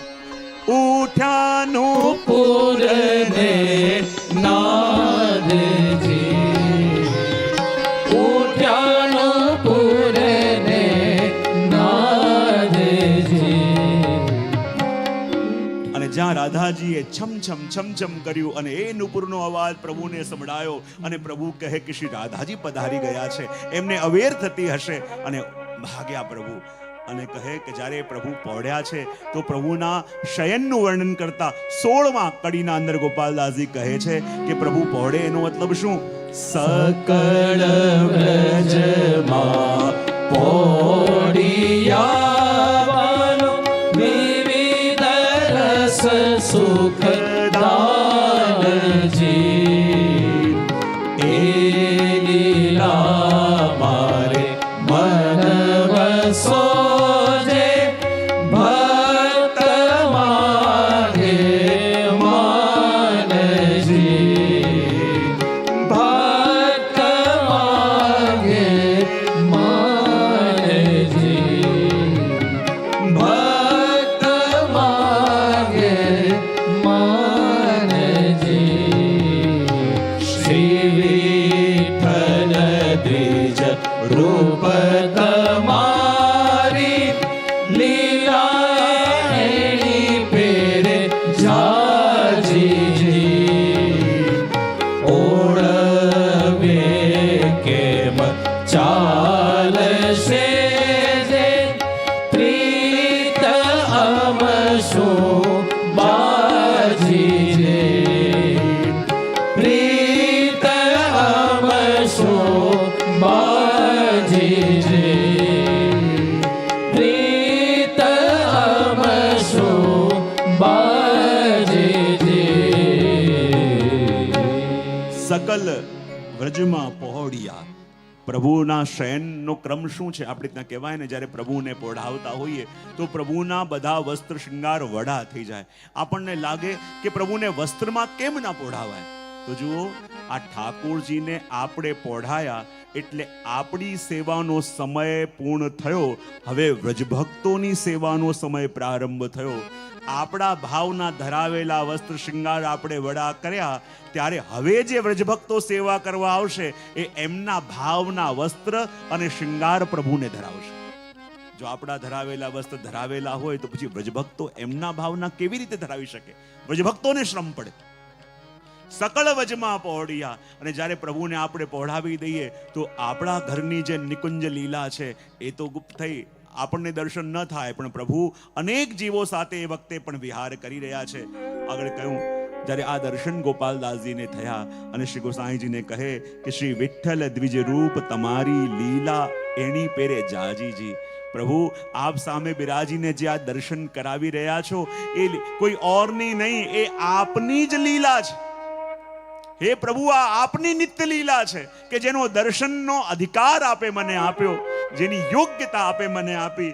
અને કહ્યું, ઓળવ્યે કેમ ચાલશે જે પ્રીત અમસું બાજીરી. પ્રભુ ચરણ ઓળવીએ એટલે આપના સ્વરૂપને ગમે તેટલું છુપાવ, પણ જે પ્રેમ કરવા વાળા હોય એ અંતરનું જાણી જ જતા હોય છે. ભલે પ્રભુચરણ આપની એ લીલાને, આપના એ સ્વરૂપને અમારાથી છુપાવવાનો પ્રયત્ન કરો, પણ અમે જાણીએ છીએ આપ એ જ છો કે જે લીલાના દર્શન અમે આજે કર્યા, જે લીલાનું ચિંતન અમે કર્યું. અને જો આ છઠ્ઠું આખ્યાનમાં આ જે લીલા છે ને એ નિત્યની લીલા છે, અને આ નિત્યની લીલાનું જે રોજ ચિંતન કરે છે, તો ચિંતન કરતા કરતા ક્યારે આપણો પ્રભુની પ્રગટ લીલામાં પ્રવેશ થઈ જાય છે એ આપણને ખબર પણ નથી પડતી. જેને જેને પણ એમ લાગતું હોય કે ઠાકોરજીની સેવામાં ભાવ નથી જાગતો, ઠાકોરજીની સેવામાં આનંદ નથી આવતો, એણે આ છઠ્ઠા આખ્યાનનું ગાન સાંજના સમયમાં રોજ કરવું. આ નિત્ય લીલા છે. અને જ્યારે સાંજનો સમય એટલે ગોધૂલી બેલા, અને જ્યારે આ આખ્યાનનું ગાન કરશો તો જો આપણા ઘરમાં પણ ઠાકોરજી બિરાજે છે ને, તો એ પણ વ્રજ છે. અને ખાલી વ્રજમાં ઠાકોરજી ગૌચારણ કરવા પધારે છે એમ નહીં, આપણા ઘરમાં બિરાજતા પ્રભુ પણ રોજ ગૌચારણ કરવા પધારે છે. અને જ્યારે ઠાકોરજી ગાય લઈને પધારતા હોય અને આ છઠ્ઠા આખ્યાનનું આપણે સ્મરણ કરીએ, તો હોઈ શકે આ નિત્ય લીલાનું ચિંતન કરતા કરતા ક્યારેક એક દિવસ એવો આવે કે ઠાકોરજી ગાયોને ઊભી રાખી અને આપણા ઘરની અંદર પ્રવેશ કરે. એ આ છઠ્ઠા આખ્યાનનું સામર્થ્ય છે. અને એટલા માટે પ્રભુની નિત્ય લીલાનો અનુભવ કરવા માટે આ છઠ્ઠા આખ્યાનનું ગાન નિત્ય કરવું જોઈએ, એ વાત અહીંયા કરી. છઠ્ઠા આખ્યાનને અહીંયા, કારણ કે આ એટલું અદ્ભુત છે કે જેટલું પણ કહીએ ને એની અંદર ઓછું છે, પણ સમય અભાવ આપણી પાસે છે, માટે છઠ્ઠા આખ્યાનને અહીંયા આપણે અલ્પ વિરામ આપી, કારણ કે આ ક્રમ આગળ ચાલતો રહેવાનો છે. માટે હવે સાતમા આખ્યાનની અંદર પ્રવેશ કરીએ. અને સાતમા આખ્યાનની અંદર ગોપાલદાસજી વર્ણન કરતા કહી રહ્યા છે, आप सेवा करी सीखवे श्री हरि भक्ति पक्ष वैभव सुदृढ़ की दो आपनी लीलाते वदन पोते कही उच्चार आनंद अधिकरी हो. પાંચનું ગામ કરીશું. वेद दरी मध्य नवनीत जे भजन रस मथित माधुरी जीव श्रवण पीधो तक्र समकर्म पथ स्नेह रसहीन जे श्वेत जानी मुख तारी दो ए चरण शरण विना लोक दश चार मां कहो ने कोनो गाय अर्थ सीधो શું કહું ચતુર થઈ અને વિસ્તરે ભજે નહીં પશુ જેમ વિષય કીધો બોલ વલ્લભ સુવન વિમલ વાણી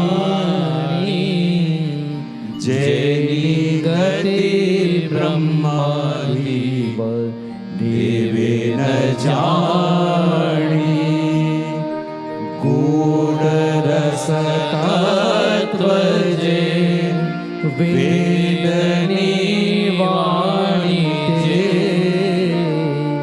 પ્રગટ કી ભક્ત જાણી 5મી કડી. શ્રી નંદના રૂપે રાસ લીલા કરી પોતે લાઉચરી છારી રાખી દિવસ એકાદની ઉતરા કુંવર પ્રતિ વ્યાસ નંદન વિમલ વદન આ 7મા આખ્યાનની અંદર શ્રી ગુસાઈજીની કેટલાક અંશમાં દિનચર્યાનું વર્ણન પણ કર્યું છે કે કેવી રીતે એક આચાર્ય પોતાના જીવોને ઉપદેશ આપે. અને એટલા માટે અહીંયા કહ્યું કે શ્રી ગુસાઈજી પ્રભુ ચરણ જીવોને સેવા માર્ગ શીખવાડવા માટે આવ્યા છે, જીવોને સેવા માર્ગનો મહત્વ સમજાવવા માટે આવ્યા છે. પણ સમજાવવાના ઘણા પ્રકાર હોય. એક ઉપદેશ આપીને સમજાવાય, એક સંકેતથી સમજાવાય, એક કોઈને મોકલીને સમજાવાય. પણ શ્રી ગુસાઈજી પ્રભુ ચરણ જ્યારે ઉપદેશ સેવાનો કરે છે તો કેવી રીતે? આપ સેવા કરી શીખવે શ્રી હરિ ભક્તિ પક્ષ વૈભવ સુદૃઢ કીધો. શ્રી ગુસાઈજી પ્રભુ ચરણ અહીંયા પુષ્ટિ માર્ગની અંદર કોઈને શિષ્ય નથી બનાવ્યા. અહીંયા ચાહે નામ નિવેદન આપ્યું હોય કે બ્રહ્મ સંબંધ આપ્યું હોય, પણ શ્રી મહાપ્રભુજી અને ગુસાઈજીએ કોઈને પણ પોતાના શિષ્ય નહીં, પ્રત્યેક જીવને શ્રીજીના સેવક બનાવ્યા છે. અહીંયા જીવને શિષ્ય નથી બનાવાતા, અહીંયા તો પ્રભુના સેવક બનાવે છે. અને જ્યારે સ્વામી અને સેવકનો સંબંધ થાય ત્યારે એની સેવા થાય. જ્યારે એને આપણા સ્વામી માનીએ ત્યારે આપણે એની સેવા પ્રારંભ કરીએ. અને શ્રી ગુસાઈજી પ્રભુ ચરણે ખાલી વાણીથી ઉપદેશ આપીને નહીં, પણ પોતે સેવા કરીને, પોતાના જીવનની અંદર સેવાનું મહત્વ બતાવીને અને ઉપદેશ આપ્યો કે જુઓ, આ માર્ગમાં માત્ર તમે સેવક નથી, અમે પણ સેવક છીએ શ્રીજીના. અને આપણે સેવક થઈને પ્રભુને લાડ લડાવવાના છે. અને શિષ્ય હોય ને એની હજી મનમાં ચોઇસીસ હોય, પણ સેવકની કોઈ ચોઇસ ન હોય. સ્વામી જે આજ્ઞા કરે, સ્વામીનું જે સમય, જે સુખ, એ જ સેવકનું કર્તવ્ય. શિષ્ય બને તો શિષ્યની આગળ ઘણી બધી વસ્તુ હોય કે મારે આમ આર્ગ્યુમેન્ટ થાય, મારે આ કરાય, પણ સેવકથી આર્ગ્યુમેન્ટ ન થાય. જ્યારે આપણને શરણે લીધા છે ને તો આપણને સેવક બનાયા છે. અને પ્રભુનું સુખ શેમાં, પ્રભુને કયા ક્ષણે શું આનંદ આપવો, એ આપણું કર્તવ્ય. અને એવી રીતે શ્રી ગુસાઈજી પ્રભુ ચરણ પોતે સેવા કરી અને સેવાની મહિમાને અહીંયા બતાવે છે કે આપ સેવા કરી શીખવે શ્રી હરિ ભક્તિ પક્ષ વૈભવ સુદૃઢ કીધો. અને ભક્તિ પક્ષનો વૈભવ શું છે?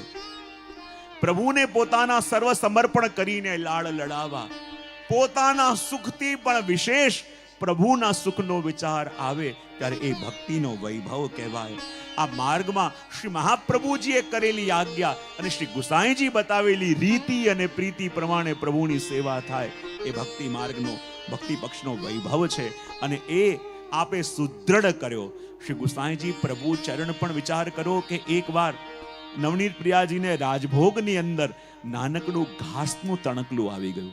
અને જ્યાં ઘાસનું તણકલું આવી ગયું અને શ્રી ગુસાઈજી પ્રભુચરણને ખબર પડી કે ઠાકોરજી માટે જે રાજભોગની સામગ્રી સિદ્ધ થઈ એમાં ઘાસનું તણકલું આવે કેવી રીતે? અને જ્યાં તણકલું પ્રભુના ભોગમાં આવ્યું, એટલી ખબર પડી ને શ્રી ગુસાઈજીને એટલો તાપ થયો કે સેવકનો ધર્મ છે સ્વામીને એક રજભર પણ શ્રમ ન પડે. અને આજે પ્રભુના સેવામાં એવી ચૂક કેમ કરીને થઈ ગઈ કે ઘાસનું તણકલું રાજભોગમાં આવી ગયું? શ્રી ગિરધરજીને બોલાવ્યા અને પોતાના વસ્ત્ર આપ્યા અને કહ્યું, જાઓ આને ગેરુ રંગમાં રંગાઈને આવો અરે ગૃહસ્થ આશ્રમમાં છીએ એટલા માટે કે પ્રભુને લાડ લડાવી શકીએ, અને જો પ્રભુની સેવામાં જરાક ચૂક થઈ તો પછી ગૃહસ્થમાં રહેવાનો અધિકાર નથી. મારા રંગો ગેરુ રંગમાં રંગાવો, હું આજ ક્ષણે સંન્યાસ ગ્રહણ કરું છું. કે ગૃહસ્થમાં રહીને પ્રભુના સુખનો વિચાર કેમ ચૂક થઈ? અને જ્યારે શ્રી ગુસાઈજીને ગિરધરજી સમજાવે છે કે પ્રભુના સુખનો વિચાર જેટલો આપ કરો એટલું કોણ કરી શકે, પણ શ્રી ગુસાઈજી માનતા નથી.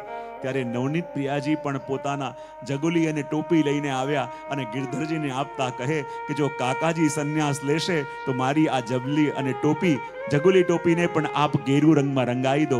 જો મારા કાકાજી વનમાં જશે, જો શ્રી ગુસાઈજી વનમાં જશે તો હું પણ અહીંયા નહીં રહું, હું પણ એમની સાથે આ ગેરુ વસ્ત્ર ધારણ કરીને વનમાં જઈશ. ત્યારે શ્રી ગુસાઈજી માન્યા, અને આ ભક્તિ પક્ષનો વૈભવ, પ્રભુના સુખનો વિચાર એ શ્રી ગુસાઈજીએ સિદ્ધ કરીને આપણને બતાવ્યો. અને એટલે આગળ કહે કે વેદ દધી મધ્ય નવનીત જે ભજન રસ, મથિત માધુરી જીવે શ્રવણ પીધો, તક્ર સમ કર્મપત સ્નેહ રસ હીન જે શ્વેત જાણી વિમુખતા લીધો. અને આ સેવા રસ શું છે?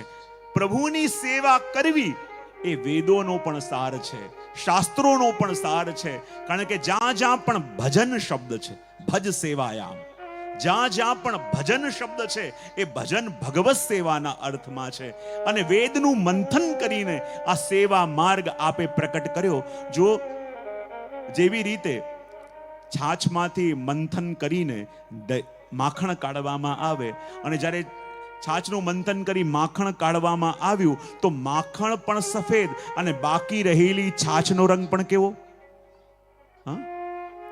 માખણ પણ સફેદ અને છાછમાંનો રંગ જે બાકી રહેલી, જે ત્યજેલી છાછ છે એનો રંગ પણ સફેદ. અને જુઓ કેટલાક લોકો આ રંગમાં ભરમાયા. જે ભક્તિ જીવો છે એ તો આ નવનીતનો આનંદ લેવા લાગ્યા, પણ તક્ર સમ કર્મ પથ, તક્ર એટલે કે છાછ, અને છાછનો રંગ સફેદ જોઈને કેટલાક એમાં અંજાયા કે આટલા જપ કરીએ, આટલા તપ કરીએ, આ વિધિ વિધાન કરીએ, આ કરીએ અને એમાંથી આપણું કલ્યાણ કરીએ. તો જુઓ તો ખરા, બંને જોડે હતું, એક તરફ માખણ હતું અને એક તરફ છાછ હતી, પણ કોમલ અને મધુર માખણને છોડી ખાટી છાછની પાછળ ભાગે, એના સિવાય દુર્ભાગી બીજો કોણ કહેવાય?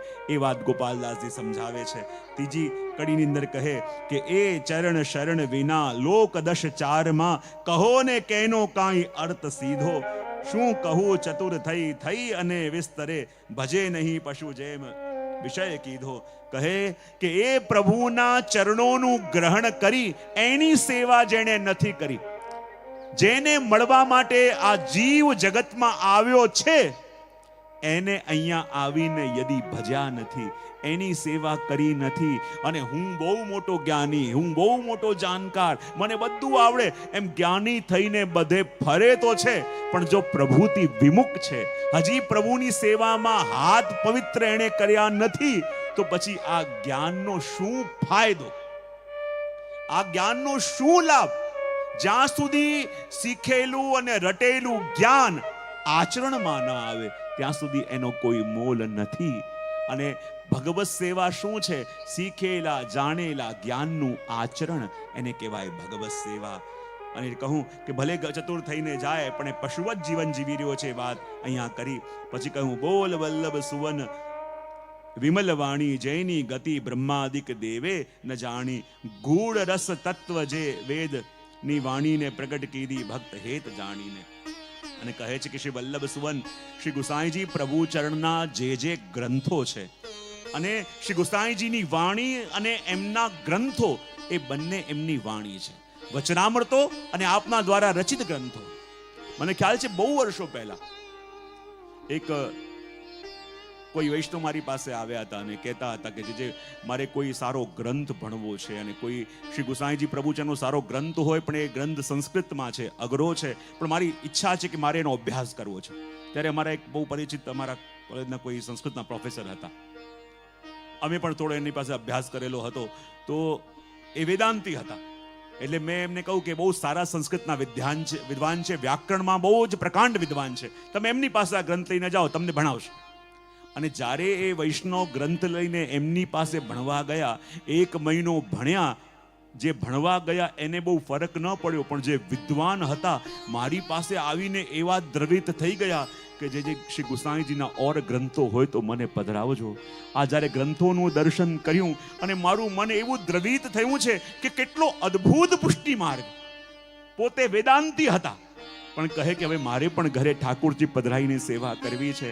જે જાણકાર હતો એ મર્મ પામી ગયો, જે લઈને ગયો એ ન પામ્યો, પણ જેની પાસે ગયો એ પામી ગયો.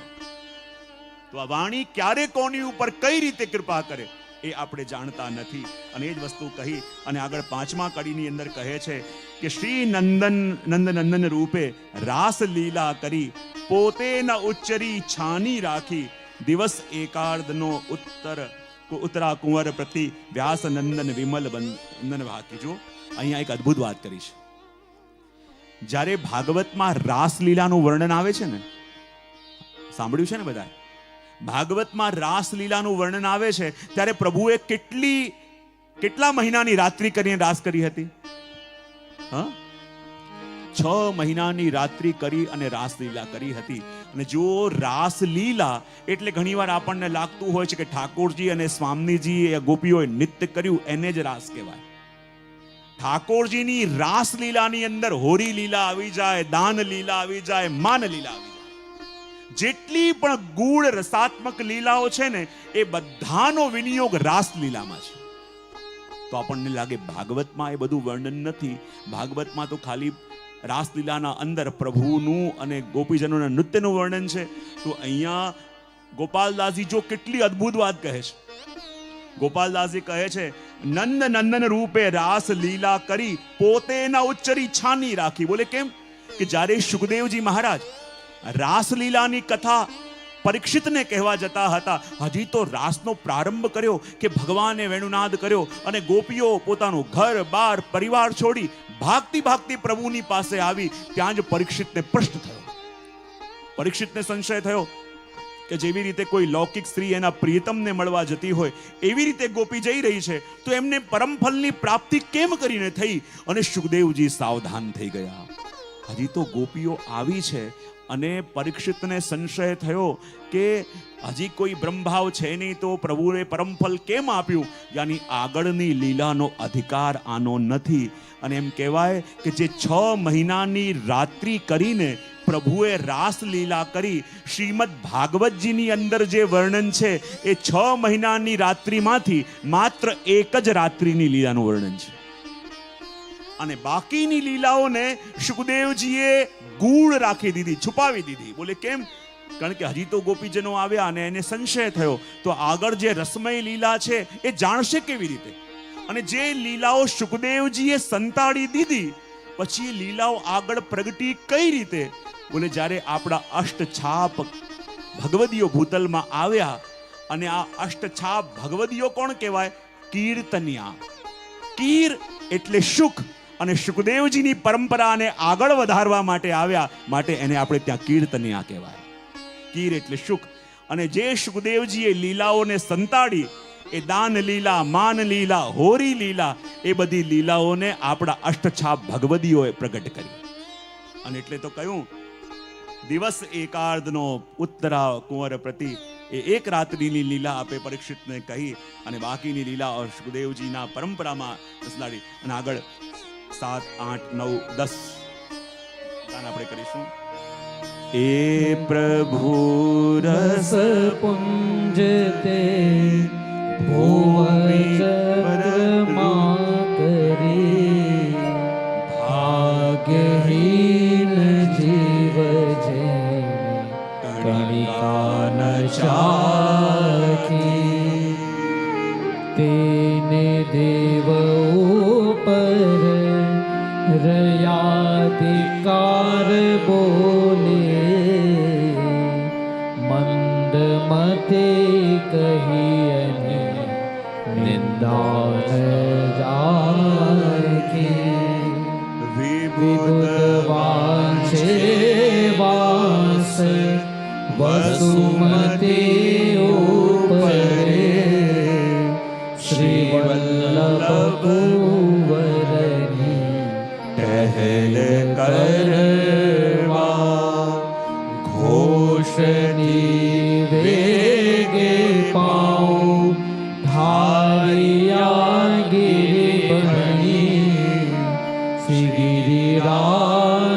અંતઃકરણનો તાપ હરવા ફૂલ ફેટે ભર્યા વસન વાગાતણા વિવિધ ભૂષણ તે રંગ ધરવા તુરંગ ચાલ્યો વાયુ વેગે ઉતાવળો જાણે નૌકા ચાલી સિંધુ તરવા દિવસ એકાર્ધનો વિરહતે યુગ સમો નિરાંજન મિશે રૂપ હૃદય ધરવા જીવને કૃત્ય નિત્ય પ્રતિક્ષણો ક્ષણો શ્રી વિઠ્ઠલનાથ એવા ઉચ્ચરવા. વર્ણન કરે છે એ પ્રભુ રસપુંજ તે ભૂમિ ઉપર. આગળ વંદન કહ્યું કે બ્રહ્માદિક મહામુનિ અતિ જ્ઞાન પારંગતા તે મધુ સિંધુની કહીએ માખી. અને કહે છે કે જેણે આ શાસ્ત્રો ભણ્યા, ગ્રંથો ભણ્યા, પણ આપના સ્વરૂપને જે જાણી ન શક્યા એનું જ્ઞાન કેવું છે? એક મધથી ભરેલો સમુદર હોય અને કોઈ માખી આવીને એમાં સ્પર્શ કરે તો એને મધુ મળશે કેટલું? જેટલી એની પાત્રતા હતી. અને એને એમ લાગે કે મેં આખા મધુના સાગરને જાણી લીધું. એવી જ રીતે જે વિદ્વાનો છે, શાસ્ત્રોને ભણ્યા પણ આપના સ્વરૂપને ન જાણી શક્યા, એ તો મધુ સિંધુની માખી બરાબર છે. એ વાત આની અંદર કહી અને એ પણ કહ્યું કે એ પ્રભુ રસપુંજ તે ભૂમિ ઉપર રુચિ કરી ભાગ્યહીન જીવ જેણે કણિકા ન ચાખી. કહેવાય કે જ્યારે એ પ્રભુ સ્વયં વિચરણ કરી રહ્યા હોય, એ સ્વરૂપ જ્યારે પ્રગટ થઈને ભૂમિમાં પધાર્યું હોય અને જો એને જાણી ન શક્યા તો દેવો પણ એને ધિક્કારે અને એમ કહે કે જુઓ તારા ભાગ્યમાં હતું પણ તને પામતા ન આવડ્યું. અને કહે વિબુધ વાંચે વાસ વસુમતી ઉપરે શ્રી વલ્લભ કુંવરની ટહેલ કરવા. અને કહેવાય જ્યારે શ્રી ગુસાઈજી પ્રભુચરણ ભૂતલ પર વિચરણ કરી રહ્યા છે અને જેટલા દેવી જીવો ગોલોક ધામની અંદર છે એ પણ વિચાર કરે છે કે હે પ્રભુ એવી કૃપા કરો કે જે સમય શ્રી ગુસાઈજી ભૂમિ ઉપર વિચરણ કરી રહ્યા છે અમને પણ પ્રાગટ્ય આપો કે અમે પણ ત્યાં જઈને શ્રી ગુસાઈજીની ટહેલ કરી શકીએ. એ ટહેલ આપ માંગી રહ્યા છે. અને આગળ વર્ણન કરતા કહે છે કે શ્રી ગુસાઈજીનો નિત્યનો ક્રમ કેવો કે જ્યારે શ્રીનાથજી બિરાજે છે જતીપુરામાં અને પોતે બિરાજે છે ગોકુલમાં. ક્યાં? ગોકુલમાં શ્રી નવનીત પ્રિયાજી આપની પાસે બિરાજે છે. તો નવનીત પ્રિયાજીની સેવાનો ક્રમ પહોંચી શ્રી ગુસાઈજી રોજ શ્રીનાથજીની સેવા કરવા માટે જતીપુરા કઈ રીતે જતા? તો કહે કે જ્યારે ચિંતા હોય કે ક્યાંક મોડું ન થઈ જાય તો પહેલા એક ઝોલીમાં ફૂલ ફેંટે ભર્યા, જેટલા પણ માલાજીના પુષ્પ હોય, જેટલા ફૂલના શૃંગાર હોય એ બધા આપ એક ફેંટાની અંદર ભરી અને વસન વાઘાતણા અને એક ઝોલીમાં ઠાકોરજીના આજના ધરાવવાના વસ્ત્ર અને જેટલા પણ વાઘા છે એને ધારણ કરે અને ઘોડા ઉપર વિરાજીને તુરંગ ચાલે વાયુ વેગે. તુરંગ એટલે ઘોડો. અને ઘોડાની ઉપર સવારી કરીને આપ જતીપુરા પધારતા. અને અહીંયા વર્ણન કરે કે તુરંગ ચાલે વાયુ વેગે ઉતાવળો જાણે નૌકા ચાલી સિંધુ તરવા. અને એવી રીતે શ્રી ગુસાઈજી અશ્વમાં પધારી રહ્યા છે જાણે એક નૌકા સિંધુમાં તરવા માટે વ્યાકુલ બની હોય. જો બે શબ્દનો ઉપયોગ કર્યો, તુરંગ એ પુલ્લિંગ શબ્દ છે અને નૌકા સ્ત્રીલિંગ શબ્દ છે. અને પ્રભુની સેવામાં જવું હોય તો હૃદયમાં પું ભાવ પણ જોઈએ અને સ્ત્રી ભાવ પણ જોઈએ, તો પ્રભુની એ સેવાનો સુખ મળી શકે. એનો અનુભવ અહીંયા કર્યો. અને આગળ કહ્યું શ્રી ગુસાઈજી જ્યારે અશ્વમાં પધારી રહ્યા છે તો એટલો તાપ છે, દિવસ એકાર્ધનો વિરહતે યુગ સમો, કે હજી કાલે સેવામાંથી પધાર્યા અને એવું લાગે છે કે શ્રીજીના દર્શન કરે કેટલા યુગો વીતી ગયા હોય એવો તાપ શ્રી ગુસાઈજીના મનમાં છે. નિરાંજન મિશે રૂપ હૃદય ધરવા. અને જ્યારે આપની સન્મુખ પધારે અને આરતી આપની ઉતારે અને આરતીની જ્યોતની અંદર આરતીની એ જ્યોતિના અંદર જ્યારે પ્રભુના દર્શન નિહારે, પ્રભુના દર્શન કરે ત્યારે હૃદયનો તાપ શાંત થાય.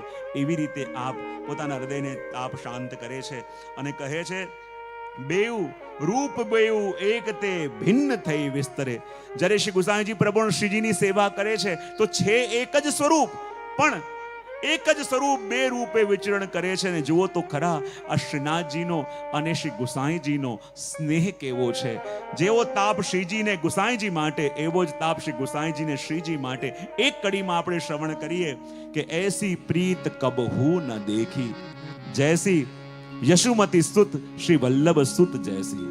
એક સમય આપણી પાસે ઓછો એક કડીમાં આપણે એવી કડીમાં શ્રવણ કરીએ કે જુઓ આ જગતમાં પ્રીતિ તો બહુ જોઈ, પણ જેવી પ્રીતિ શ્રી વલ્લભ સુત શ્રી ગુસાઈજી અને યશોવતી સુત શ્રીનાથજી બાવાની છે, એવી પ્રીતિ આ જગતમાં ક્યાંય દેખાઈ નથી. અને પ્રીતિ કેવી છે તો ભગવદીઓ વર્ણન કરતા કહે, ऐसे प्रीत कहो नहीं देखे, ऐसी प्रीत कहो नहीं देखे, ऐसे प्रीत कहो नहीं देखे. પૂજ્ય પિતૃચરણ વધારી રહ્યા છે. ऐसे प्रीत कहो नहीं देखे,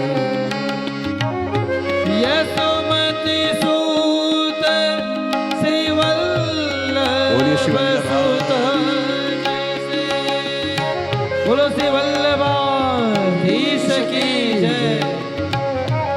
પૂજ્ય પિતૃચરણ ચિરાયુષ્માન દ્વારકેશલાલજી, ચિરાયુષ્માન જયદેવલાલજી, ચિરાયુષ્માન વજરાજકુમારજી, ચિરાયુષ્માન પ્રથમેશ કુમારજી બધા આપણા મધ્યમાં છે.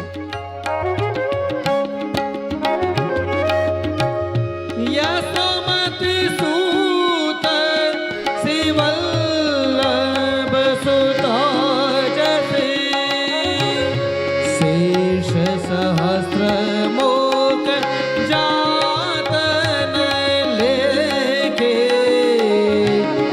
ऐसे प्रीत कहो नहीं दे, ऐसे प्रीत, ऐसे प्रीत, ऐसे प्रीता.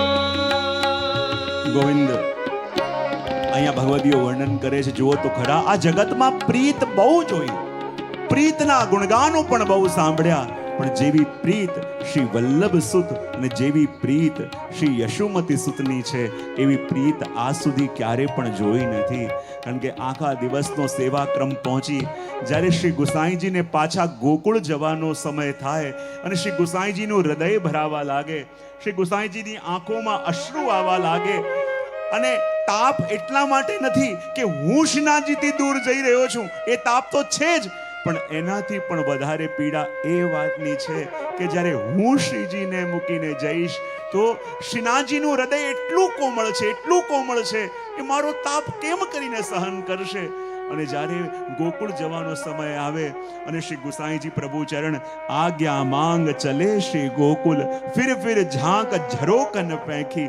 કહેવાય કે જ્યારે શ્રીનાથજી પાસે શ્રી ગુસાઈજી આજ્ઞા માંગવા માટે આવે કે બાબા હવે ગોકુળ જવાનો સમય થયો છે, અને આજ્ઞા માંગતા માંગતા શ્રી ગુસાઈજીનું કંઠ અવરુદ્ધ થઈ જાય, આંખોમાંથી અશ્રુ આવવા લાગે. અને જ્યાં શ્રી ગુસાઈજી પોતાનું મુખ છુપાવવાનો પ્રયત્ન કરે, પણ જ્યાં શ્રીનાથજી ગુસાઈજીના મુખને જુએ અને શ્રીનાથજી એવા વ્યાકુલ થઈ જાય કે જ્યારે શ્રી ગુસાઈજી પધારતા હોય, શ્રીનાથજી ભાગતા ભાગતા જાય અને ઝરોખામાં ઉભા રહીને કહે, કાકાજી આપ જલ્દી પધારજો, ગુસાઈજી આપ જલ્દી પધારજો. અને જ્યાં સુધી શ્રી ગુસાઈજી પ્રભુ ચરણના દર્શન થતા રહે ત્યાં સુધી શ્રીનાથજી એમને જોયા કરે. આજ્ઞા માંગ ચલે શ્રી ગોકુલ, ફિર ફિર ઝાક ઝરોકન પેખી, સુનિયત કથા જલદ ચાતક કી, કુમુદની ચંદ્ર ચકોરન કી. કે જેવી રીતે પેલો સ્વાતિ જલ બિંદુ અને ચાતક એકબીજા વિના રહી ન શકે, જેવી રીતે કુમુદની અને ચંદ્રમાની પ્રીતિ છે, બરાબર એવી પ્રીતિ આ શ્રીનાથજી બાવા અને આ શ્રી ગુસાઈજીની છે. જેના ઉપર વર્ણન કરવા જઈએ તો વર્ણન કરવાનું સામર્થ્ય પણ કોઈની અંદર નથી. એ વાત અહીં કરી. 12મા 13મા 14મા કડીઓની અંદર રત્ન મુક્તાવલી પાઠ સૂત્રે કરી વિવિધ મેવા ભોગ મધુર અને વ્યંજન શીતલ વાયુ મુકુટ ઇત્યાદિમાં વર્ણન કર્યું છે કે આજે શ્રી ગુસાઈજી પ્રભુચરણ શ્રીનાથજીને કયા કયા શૃંગાર કયા કયા વસ્ત્ર ધરાવી રહ્યા છે એનું વર્ણન કર્યું. એના પછી આગળ 15-16 માં વર્ણન કરે છે એ અહર્નિશ ધ્યાન શ્રી વિઠ્ઠલનાથનું સકલ કલિમલ દુરિત ક્ષાલે એ પ્રભુ ભુવિ પ્રગટ વિપ્રવર તનુ ધરી દીથડે ત્રિભુવન તણો ચિત્ત ચાલે. અને કહેવાય કે એ શ્રી ગુસાઈજી પ્રભુ ચરણનું દર્શન કરીને આપણા ત્રિવિધ તાપો દૂર થાય અને કહે કે જ્યારે આપ ચંદ્રાવલીજી સ્વરૂપે પ્રભુની પાસે બિરાજતા હોય ત્યારે જાલ રંધ્રે સખી જાણે ચિત્રે લખી. જ્યારે પ્રભુ સાથે આ બિરાજતા હોય તો અનેક સખીજનો એ પ્રભુની લીલાના દર્શન કરવા માટે પધારે. અને સખીજનો કેવા છે? કમલ ખંજન મીન મધુપ જ્યાં ત્યાં થકી. કોઈ સખીઓના નેત્ર કમલ સરીખા છે, કોઈના ખંજન પક્ષી જેવા નેત્ર છે, કોઈના મીન સરીખા છે. અને એ બધા જાલ રંધ્રમાંથી શ્રી પ્રભુની એ નિત્ય લીલાના દર્શન કરવાનો પ્રયત્ન કરે છે. એ વાત અહીંયા કહી અને કહ્યું ભાવ ભાવા દિક કોટી કોટી કરે મદન જ્વર વ્યથા તે વેગે ટળે દાસનો દાસ ભણે સકલ સુણે શ્રી વિઠ્ઠલ આપનું બિરદ ભાળે. અને કહેવાય જે આ લીલાનું નિત્ય ચિંતન કરે, જે આ લીલાનું નિત્ય સ્મરણ કરે છે શ્રી ગુસાઈજી પ્રભુ ચરણ એને પોતાની એ નિત્ય લીલાનો અનુભવ અને દર્શન કરાવે છે. એ વાત આની અંદર આપણે શ્રવણ કરી. હવે 8મા આખ્યાનની જે મુખ્ય કડીઓ છે એનું ગાન આપણે કરીશું. જો અહીંયા દરેક આખ્યાનના ક્રમ બદલાય છે અને ઢાળ બદલાય છે. આ 8મા આખ્યાનની પણ લગભગ 12 કડી સુધી અલગ ઢાળ છે. 13મી થી એનો ઢાળ બદલાય છે. તો 1-2 કડી પ્રથમની ગાઈએ, સાર સમજી પછી આગળની કડીઓનું ગાન કરીશું. વર્ણન કરે લલિત મનોહર શ્રી વલ્લભ સુવર્ણ સુજા નખ શિખ સુંદર વ્રજ જન જીવન વદન કાંતિ જાણે ઉદયા કોટી કપાળ દ્વિજ કુલ મંડન પ્રગટ્યા પુરુષ પ્રમાણ. અહીંયા આપના સ્વરૂપનું વર્ણન કરતા કહી રહ્યા છે કે શ્રી ગુસાઈજી પ્રભુચરણ કેવા છે?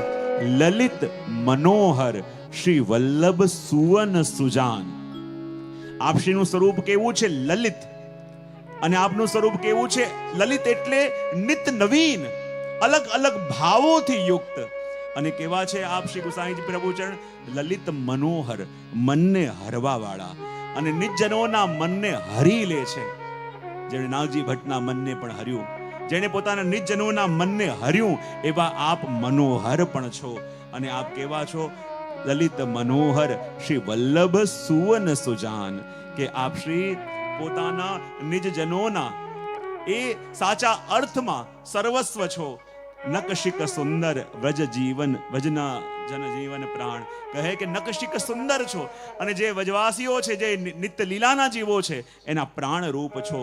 વદન કાંતિ જાણે ઉદ્યા કોટિક ભાણ. અને આપના શ્રીઅંગની કાંતિ એવી છે જાણે એક સાથે કરોડો સૂર્ય ઉગી ગયા હોય એના જેવું આપનું તેજ છે. દ્વિજ કુલ મંડન પ્રગટ્યા પૂર્ણ પ્રમાણ પુરુષ પ્રમાણ. અને આ દ્વિજ કુલમાં આપ પૂર્ણ પ્રમાણ પુરુષ રૂપે આપનું પ્રાગટ્ય થયું છે. અને આગળ કહે છે નામ નિરૂપણ ઉચ્ચરે સકલ કલ્યાણ તેના સાકી ચારે વેદ પ્રમાણ. અસુર હણેવા બ્રહ્માદિક કરપાણ ભક્તિ કરે સૌ વાજેન્દ્રે વાસ્તે રે નિશાન. અને કહે કે આપે નામ મંત્ર આપીને અને નામનો મહિમા બતાવીને વેદોનો સાર રૂપ આપણને કર્મ આપી દીધું, વેદોના સાર રૂપ આપણને જ્ઞાન આપી દીધું.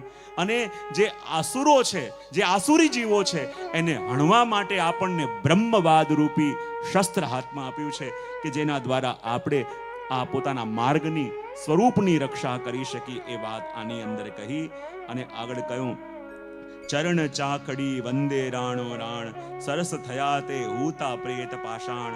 કહેવાય કે શ્રી ગુસાઈજી પ્રભુ ચરણની જે પાદુકા છે, અને એ પાદુકાને પણ મોટા મોટા રાજા મહારાજાઓ પણ આવીને વંદન કરે છે. જો જ્યારે પણ આપણે કોઈ મંદિરમાં જઈએ અને ત્યાં પાદુકાજી બિરાજતા હોય ને આચાર્યના, તો પાદુકાજી પણ સ્વરૂપાત્મક છે. ખાલી એમ નહીં માનવું કે પાદુકાજી બિરાજી રહ્યા છે તો એમનો સંબંધ માત્ર ચરણથી છે. જો પાદુકાજીનો સંબંધ માત્ર ચરણથી જ હોય તો એની ઉપર ટોપી ધરાવવામાં પણ આવે છે કે નહીં? એમને ભોગ ધરવામાં પણ આવે છે કે નહીં? જો ખાલી સંબંધ ચરણથી જ હોત તો શ્રીઅંગમાં વસ્ત્ર ન ધરાવત, શૃંગાર ન ધરાવત, મસ્તક પર ટોપી ન ધરાવત, ભોગ ન ધરાવત. કારણ કે ચરણારવિંદના સંબંધના આજે પાદુકાજી બિરાજે છે એ સાક્ષાત સ્વરૂપાત્મક જ આપણે ત્યાં બિરાજતા હોય છે, અને મોટા મોટા રાજાઓ પણ એનું આરાધન કરે છે. અને જો અજબ કોરેને તો શ્રી ગુસાઈજીના પાદુકાજી પધરાયા હતા, અને એ જ પાદુકાજીના અંદર પાદુકાજી છે ગુસાઈજીના. જ્યારે શ્રી ગુસાઈજીના માટે કોઈ પ્રશ્ન જાગતો, પડદો હટાવતા ગુસાઈજીના દર્શન થતા. પણ પ્રેમની એવી પરાકાષ્ઠા વધી કે શ્રી ગુસાઈજીના પાદુકાજીની અંદર અજબ કોરીજીને શ્રીનાથજી દર્શન આપવા લાગ્યા, અને કહ્યું, હતીત પતિતનું જુઓ તમે પ્રમાણ. અને હતીત પતિત જે રાક્ષસો હતા એનો ઉદ્ધાર આપે કર્યો. 14 લોકમાં વર્તે જેની આણ, ત્રાસ તિમિરનું જાણે સકલ ન્યાણ. અને 14 લોકોની અંદર લોકો પોતાના તિમિરને દૂર કરવા માટે આપનું શરણ લે છે. અધર્મ સકલનું પેરે પેરે કીધું વિતરાણ, અને આપે સકલ અધર્મને દૂર કર્યો. સન્મુખ કીધા જે હુતા ભ્રષ્ટ અજાણ. અને જે અજાણ હતા, ભ્રષ્ટ થયા હતા, એવા જીવોને પણ આપે પ્રભુને સન્મુખ કર્યા. કહ્યું, નિગમ તત્વ રસ યશ ભર્યા અમૃત સંધાન. સુંદર રૂપ સુંદરતા શું કહું, નહીં કો એ સમાન. અને જ્યારે આપના સૌંદર્યની વાત કરું તો આપના સમાન કોઈ હોય તો એની બરાબરી, એની ઉપમા આપી શકાય. આપના સમાન કોઈ નથી. કૃપા કરી હરી રાખી બહુ વિધ કાન. સેવક જનને રાખી લ્યો એલાન. કૃપા કરી આપના સેવકોને આપના શને રાખો એ વિનંતી અહીંયા કરી. અને અહીંયા 13મી કડીથી હવે આનો ઢાળ બદલાય છે ને કહે છે, એવા તે ગુણ નિધિનાથ ગાતા, બ્રહ્મ હત્યાદિક અઘટણે, લીલાતે લહેરી સિંધુ ઝીલે, રાસ રસિકને જય મળે.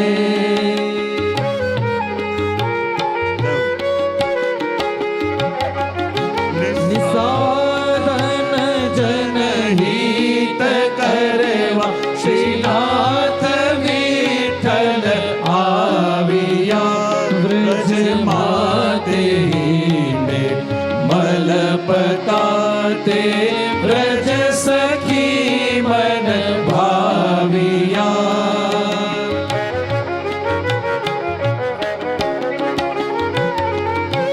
કમલ નયને અમૃત વેણે, વાક્ય માધુરી રેડતા, વેદ ધ્વનિ મિશ હસ્ત ચરણે, શોભે સૌને તેડતા.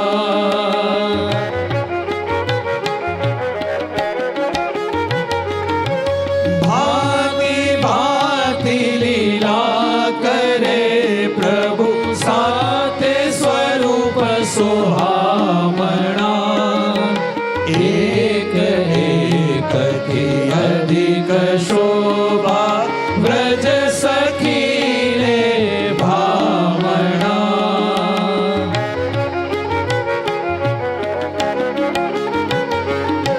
પેરે પેરે પરિવાર સોહે, દેવ મોહે નિરખતા. ઉત્સાહ આનંદ અધિક વાદ્યો, કુસુમ વરખે હરખતા. કુસુમ હરખે હરખતા, કુસુમ વરખે હરખતા. અહીંયા 13મી કડીમાં કહી રહ્યા છે કે એવા તે ગુણ નિધિ નાથ ગાતા, બ્રહ્મ હત્યાદિક અઘટળે.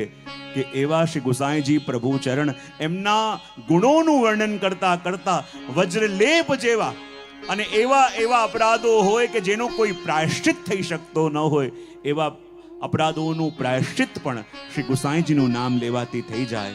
જેમની લીલાનું સ્મરણ કરતા કરતા ભક્તના હૃદયની અંદર લીલાના સમુદ્રમાં એવી લહેરો ઉઠવા લાગે કે એ જીવ મત્ત બનીને પ્રભુના ગુણગાન ગાતો થઈ જાય.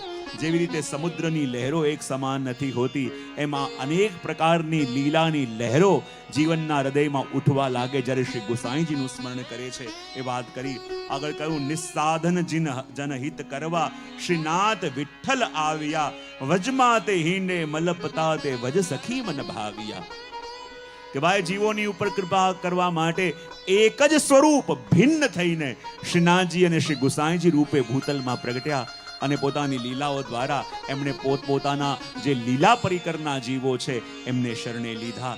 અને કહે, કમલ નેણે ને અમૃત વેણે વાક્ય માધુરી રેડતા, વેદ ધ્વનિ મિષ્ટ હસ્ત ચરણે શોભે સૌને તેડતા. અને કહેવાય જે જીવો શ્રી ગુસાઈજીની પાસે આવે ને, તો જુઓ આની અંદર શ્રી ગુસાઈજીના સ્વરૂપમાં ખેંચાવા વાળા જીવો ત્રણ પ્રકારથી જીવ ગુસાઈજીના સ્વરૂપમાં ખેંચાય છે. અને ત્રણેય પ્રકારથી ખબર પડી જાય કે જીવનો અધિકાર કયો છે. કયા ત્રણ પ્રકાર? અહીંયા કહ્યું, કમલ નયને, કેટલાક જીવો એવા કે જેના ઉપર શ્રી ગુસાઈજીની દ્રષ્ટિ માત્ર પડી અને દ્રષ્ટિ પડવા માત્રથી માનો અંતરના બધા દ્વાર ખુલી ગયા અને અંદર છુપાયેલું એનું મૂળ સ્વરૂપ પ્રગટી ગયું અને શ્રી ગુસાઈજીના સ્વરૂપમાં ખેંચાયા. બીજા જીવો કયા? અમૃત વેણે. કેટલાક જીવો એવા હતા કે સામે આવીને બેઠા અને શ્રી ગુસાઈજીની વાણી એવી સ્વરૂપાત્મક અને એવી ફલાત્મક છે કે જ્યારે કર્ણ દ્વારા ભીતર ગઈ અને ભીતર જતાની સાથે એવો પરિવર્તન લાવ્યું કે એનું આખું જીવન બદલાયું. તો એક નેત્રના દ્રષ્ટિ દ્વારા, બીજું અમૃતબેન, અને કયું ત્રીજું કમલ નેણે ને અમૃત વેણે માક્ય માધુરી રેડતા, વેદ ધ્વનિ મિશ હસ્ત ચલણે. અને કેટલાક લોકો કેવી રીતે ખેંચાયા? જ્યારે વેદ મંત્રોનો ઉચ્ચાર સંધ્યા વંદન કરતા કરતા શ્રી ગુસાઈજી કરે છે અને ઉદ્દાત અનુદાત સ્વરિત પ્રમાણે જેવી રીતે પોતાના શ્રી હસ્તનું હલનચલન કરે છે, તો એ હસ્તના દર્શન કરી, એ શ્રી ગુસાઈજીના હસ્તના હલનચલનના દર્શન કરીને કેટલાક જીવો ખેંચાયા. એ કયા જીવો હશે? આ પણ એક પૂરી પ્રક્રિયા છે જાણવાની.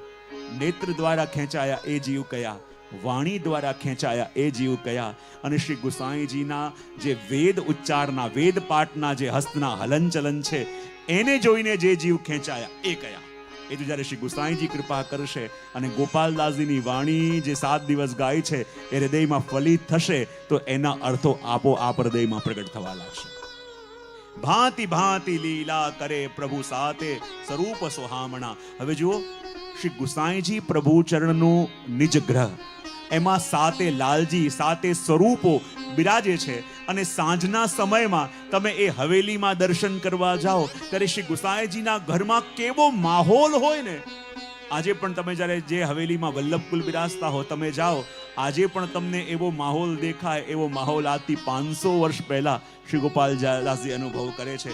ભાંતિ ભાંતિ લીલા કરે પ્રભુ સાતે સ્વરૂપ સુહામણા, એક એકથી અધિક શોભા વજ સખી લે ભામણા. સાતે સ્વરૂપો બિરાજે છે અને આખો પરિવાર દોડી દોડીને સ્વરૂપોની સેવામાં એમને લાલ લડાવવા માટે રત છે. અને કેવું લાગી રહ્યું છે, કેવો માહોલ છે! રંગે તે રમતા રસ ભર્યા પ્રભુ ઘોષમાં લીલા કરે, અધિક અધિક પ્રતાપ પૂર્ણ યશ દશો દિશા વિસ્તરે. અને સાતે સ્વરૂપો, સાતે લાલજીઓ, શ્રી ગુસાઈજી અને બધો પરિવાર એવી રીતે ભાગી ભાગીને પ્રભુની ટહેલ કરે છે. અને હવે વિચાર કરે છે કે જુઓ, આચાર્ય બાળકો જ્યાં બિરાજે છે અને ઉપર જનાના છે કે જ્યાં વહુજી બેટી જો બિરાજે છે ત્યાં શું માહોલ છે. જુઓ, ગોપાલદાસજી ક્યાં સુધી વર્ણન કરે છે. પૂર લીલા કરે પ્રભુ સકલ જન સંતોષ જાણે તે મન માતંગ છૂટ્યા નુપુર ને નિર્ઘોષતા. કણ કણ ભૂષણ નાદ નાના હીનતા, ગાન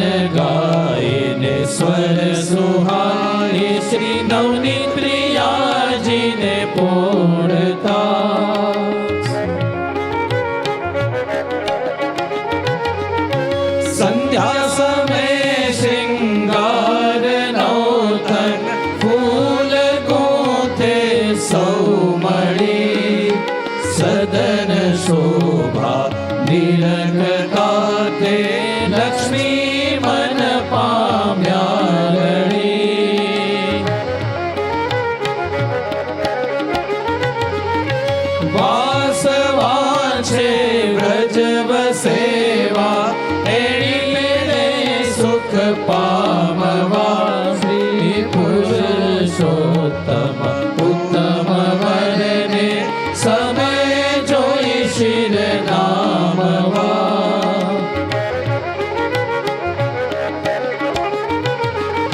પ્રતિ સદન શોભા અતિ ધણી ભણી વેદવદને ન જાણ. વંદ માતા ભ્રમર ગુંજે પક્ષીનાદ સુહાય.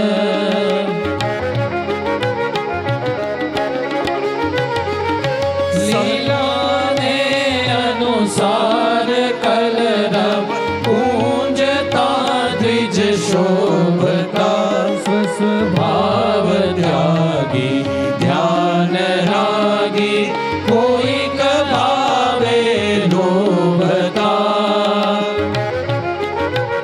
એક સાથે બધા સહચરી રત્ન સુકંઠનાદે ગાન સુયશ પ્રકાર. રસિક જન સૌ સંગ મળીને કરે તે ઉચ્ચાર.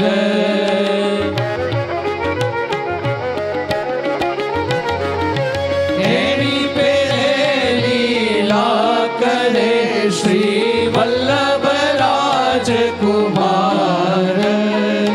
ભક્ત જનના કોર પૂરો આપો ચરણ વિહાર. આપો ચરણ વિહાર. આપો ચરણ વિહાર. શ્રી ગોસાઈજીના નિજ નિવાસસ્થાન નિજ ગ્રહનું વર્ણન કરતા કહે છે કે જુઓ તો ખરા, અંતઃપુર લીલા કરે પ્રભુ સકલ જન સંતોષવા. જાતે તે મત માતંગ છૂટ્યા નુપુરને સંગ નિર્દોષતા.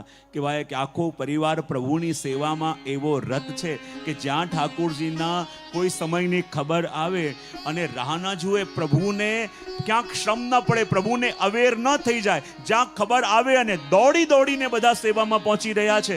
અને એને કારણે દોડી દોડીને સેવા કરે, સદા નુપુરના અવાજ, કંકણીનો અવાજો એ ત્યાં ગૂંજી રહ્યા છે, કારણ કે દોડી દોડીને બધા સેવા કરી રહ્યા છે.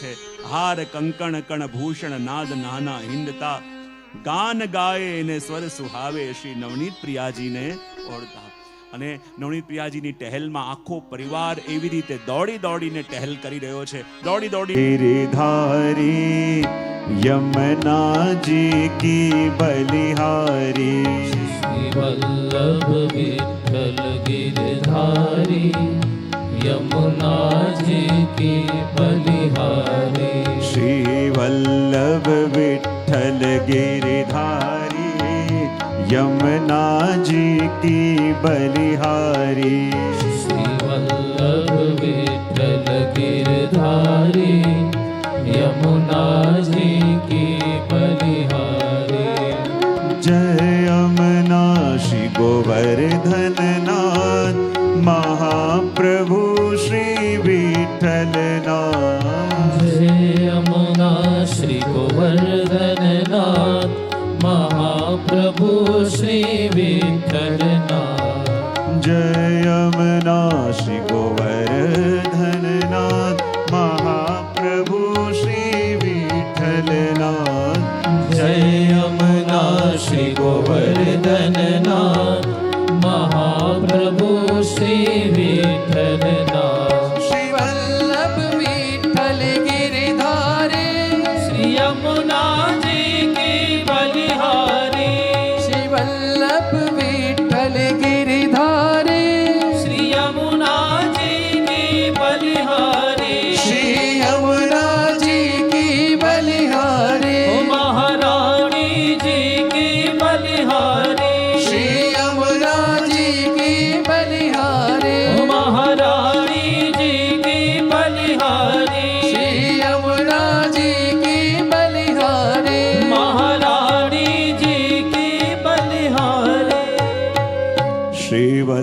वल्लभ विठ्ठल गिरिधारी श्री यमुना जी की बलिहारी।